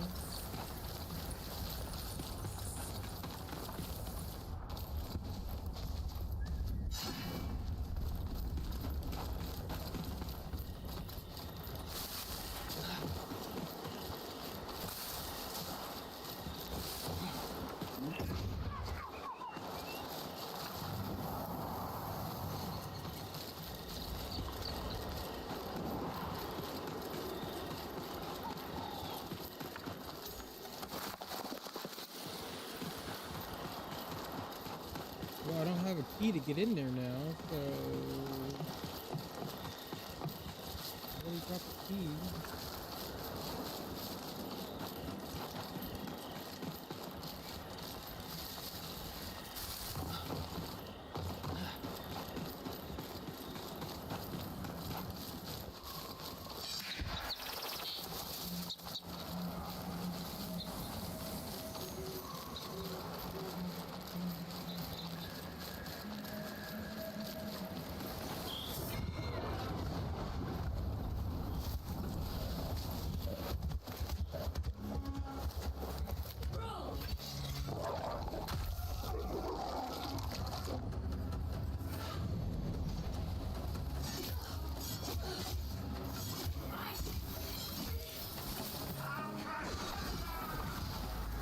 That fucking hurt. Damn it, bitches.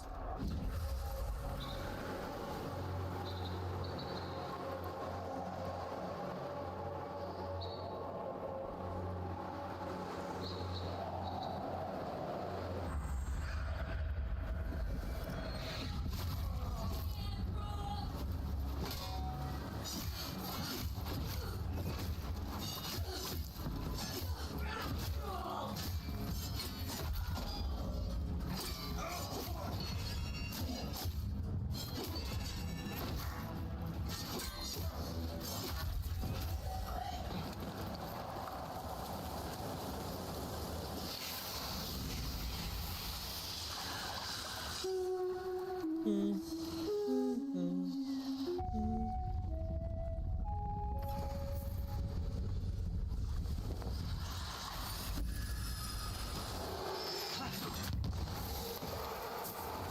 thank you, thank you, thank you.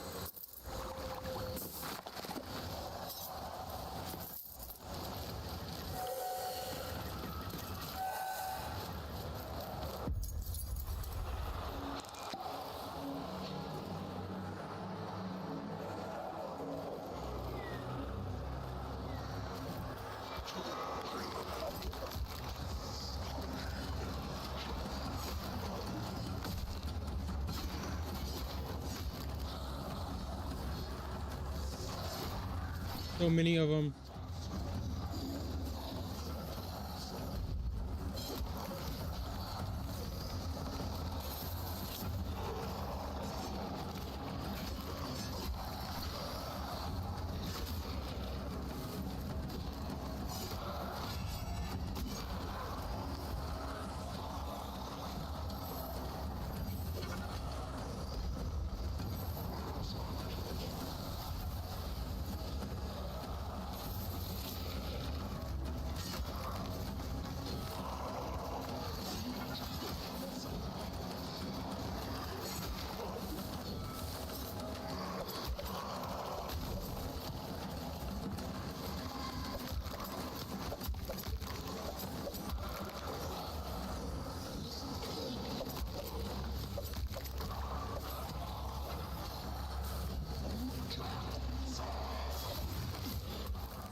Damn it.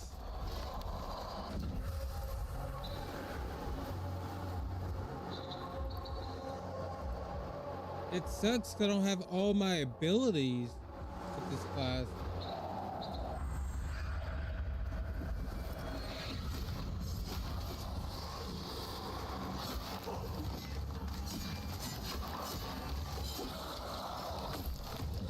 That fucking hurt.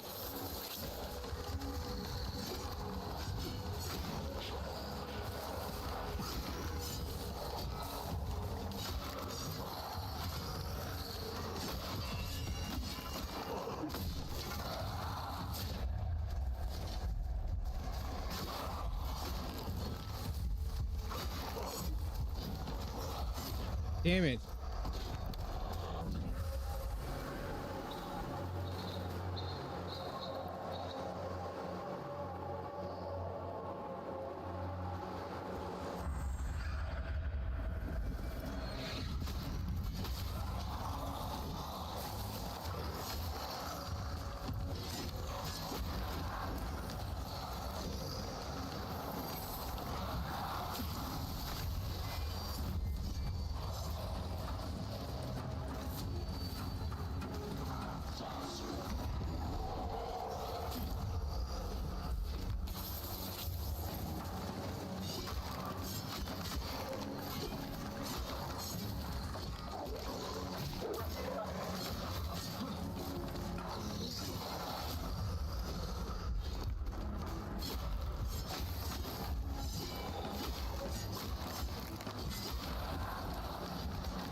Damn it.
Yep.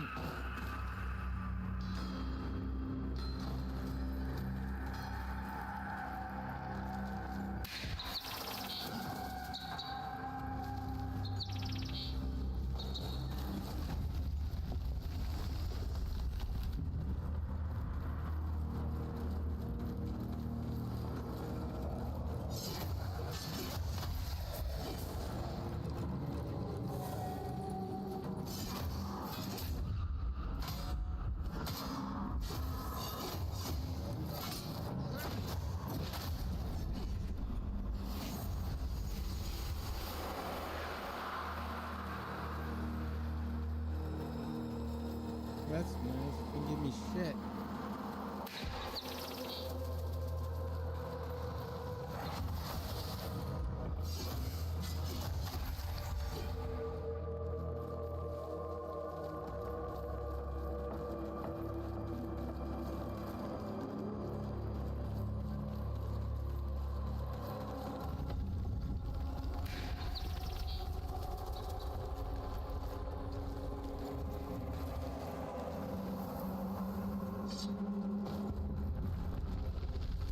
Nothing down here. I need some more health.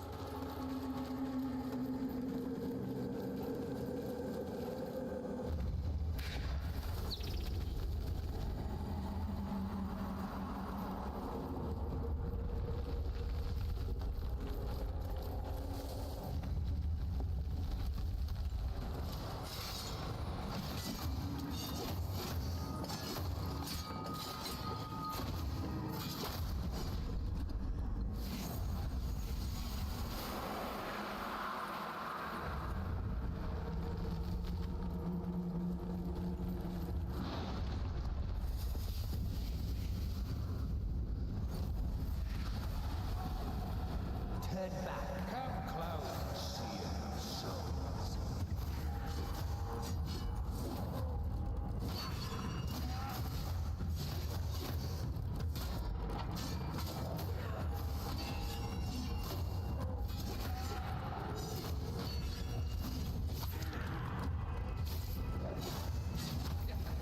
Again.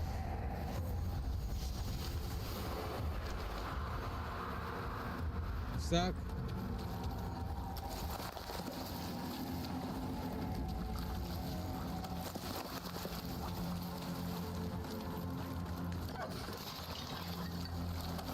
Scared the shit out of me.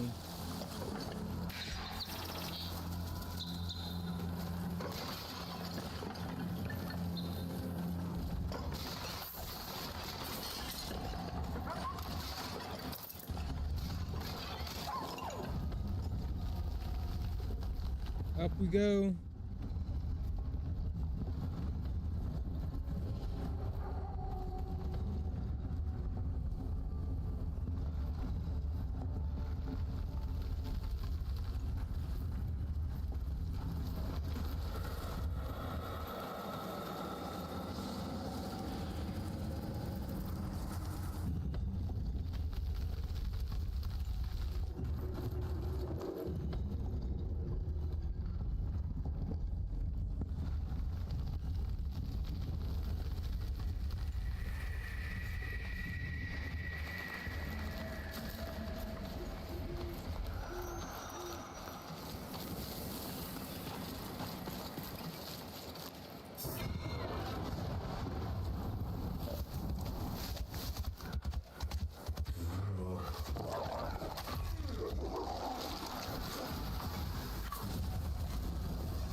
Wow, that killed me, you piece of shit.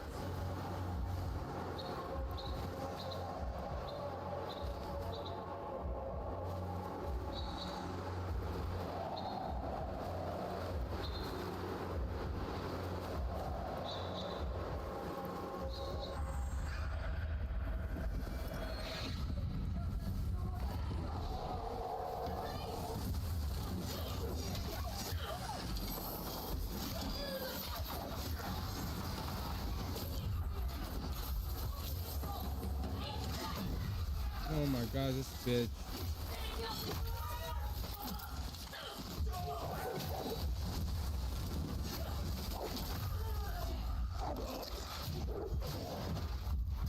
Hey, hey, hey.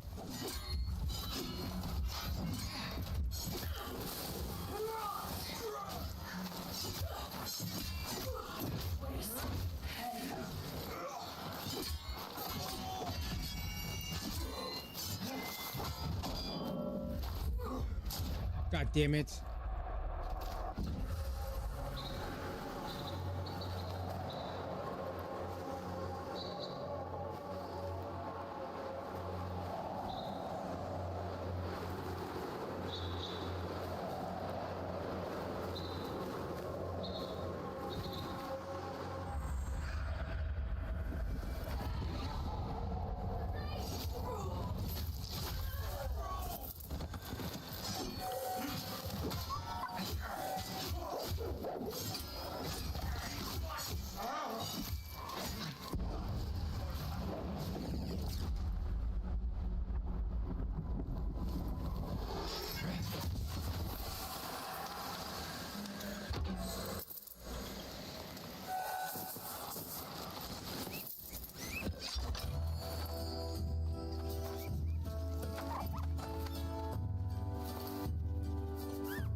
Wat is er niks te master? Doesn't that mean go to her?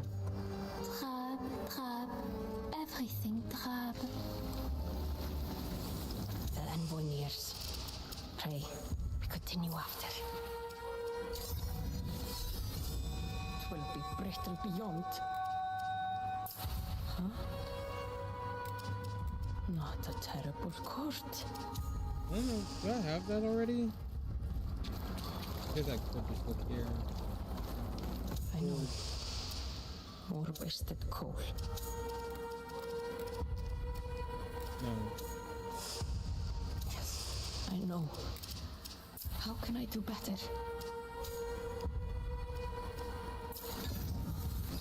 All I 23 have said is hours. to hold me still. Fine. Be my vessel then, envoy. Let us fail together.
Increases chance with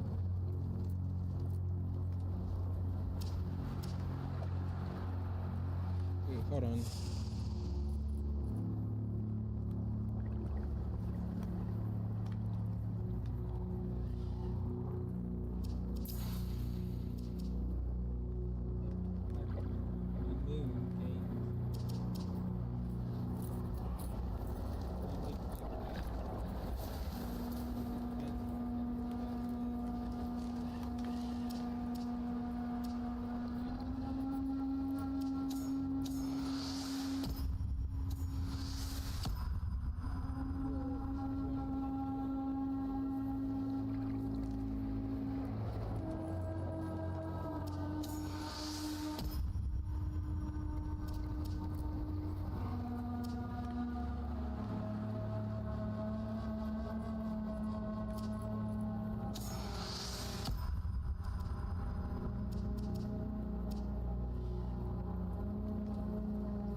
Wait, is that what I have on? A short blade? Long blade.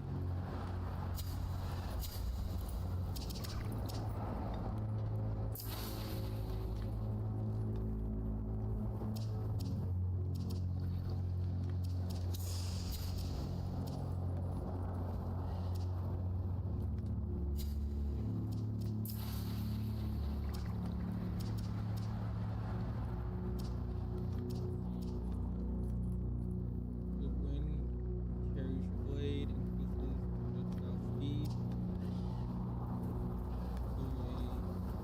Further.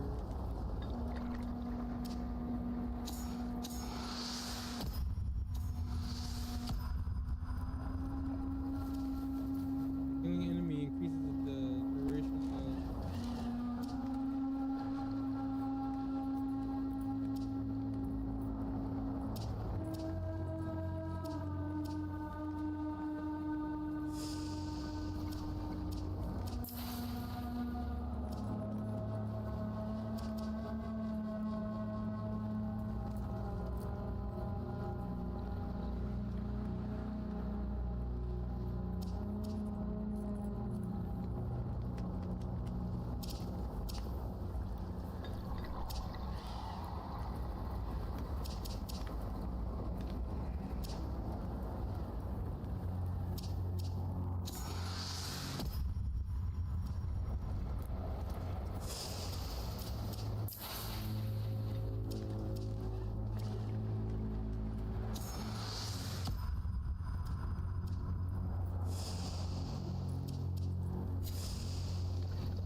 Alright, I think I'm gonna call it there for tonight. That's it. Oh, I appreciate everyone coming by. Fucking tired. What do I need to do? You all are amazing.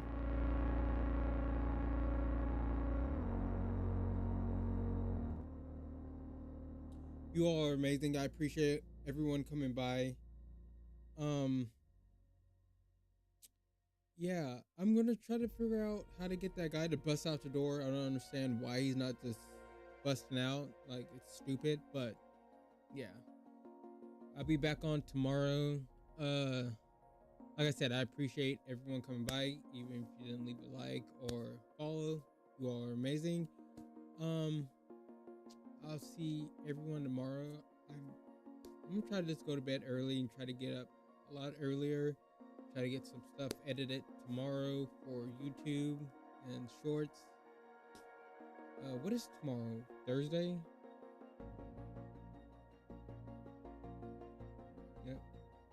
So tomorrow is Thanksgiving. So if you're watching this on, I may post a short, but if you're watching this on Thanksgiving, I'm streaming on Twitch and YouTube. Come by if you have nothing else to do, and I can try to maybe get your code for SoulFrame if you don't have one. But if you don't know, SoulFrame's out with a founders pack, so you can purchase that to get in the game, or if you can get a code, get in the game that way.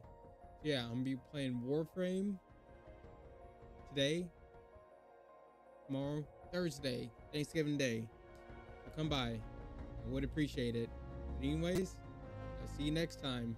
Good day or night, wherever you're watching this. Peace. Before I leave, like I always say, please, while I'm gone, don't do anything crazy, okay? I'm out.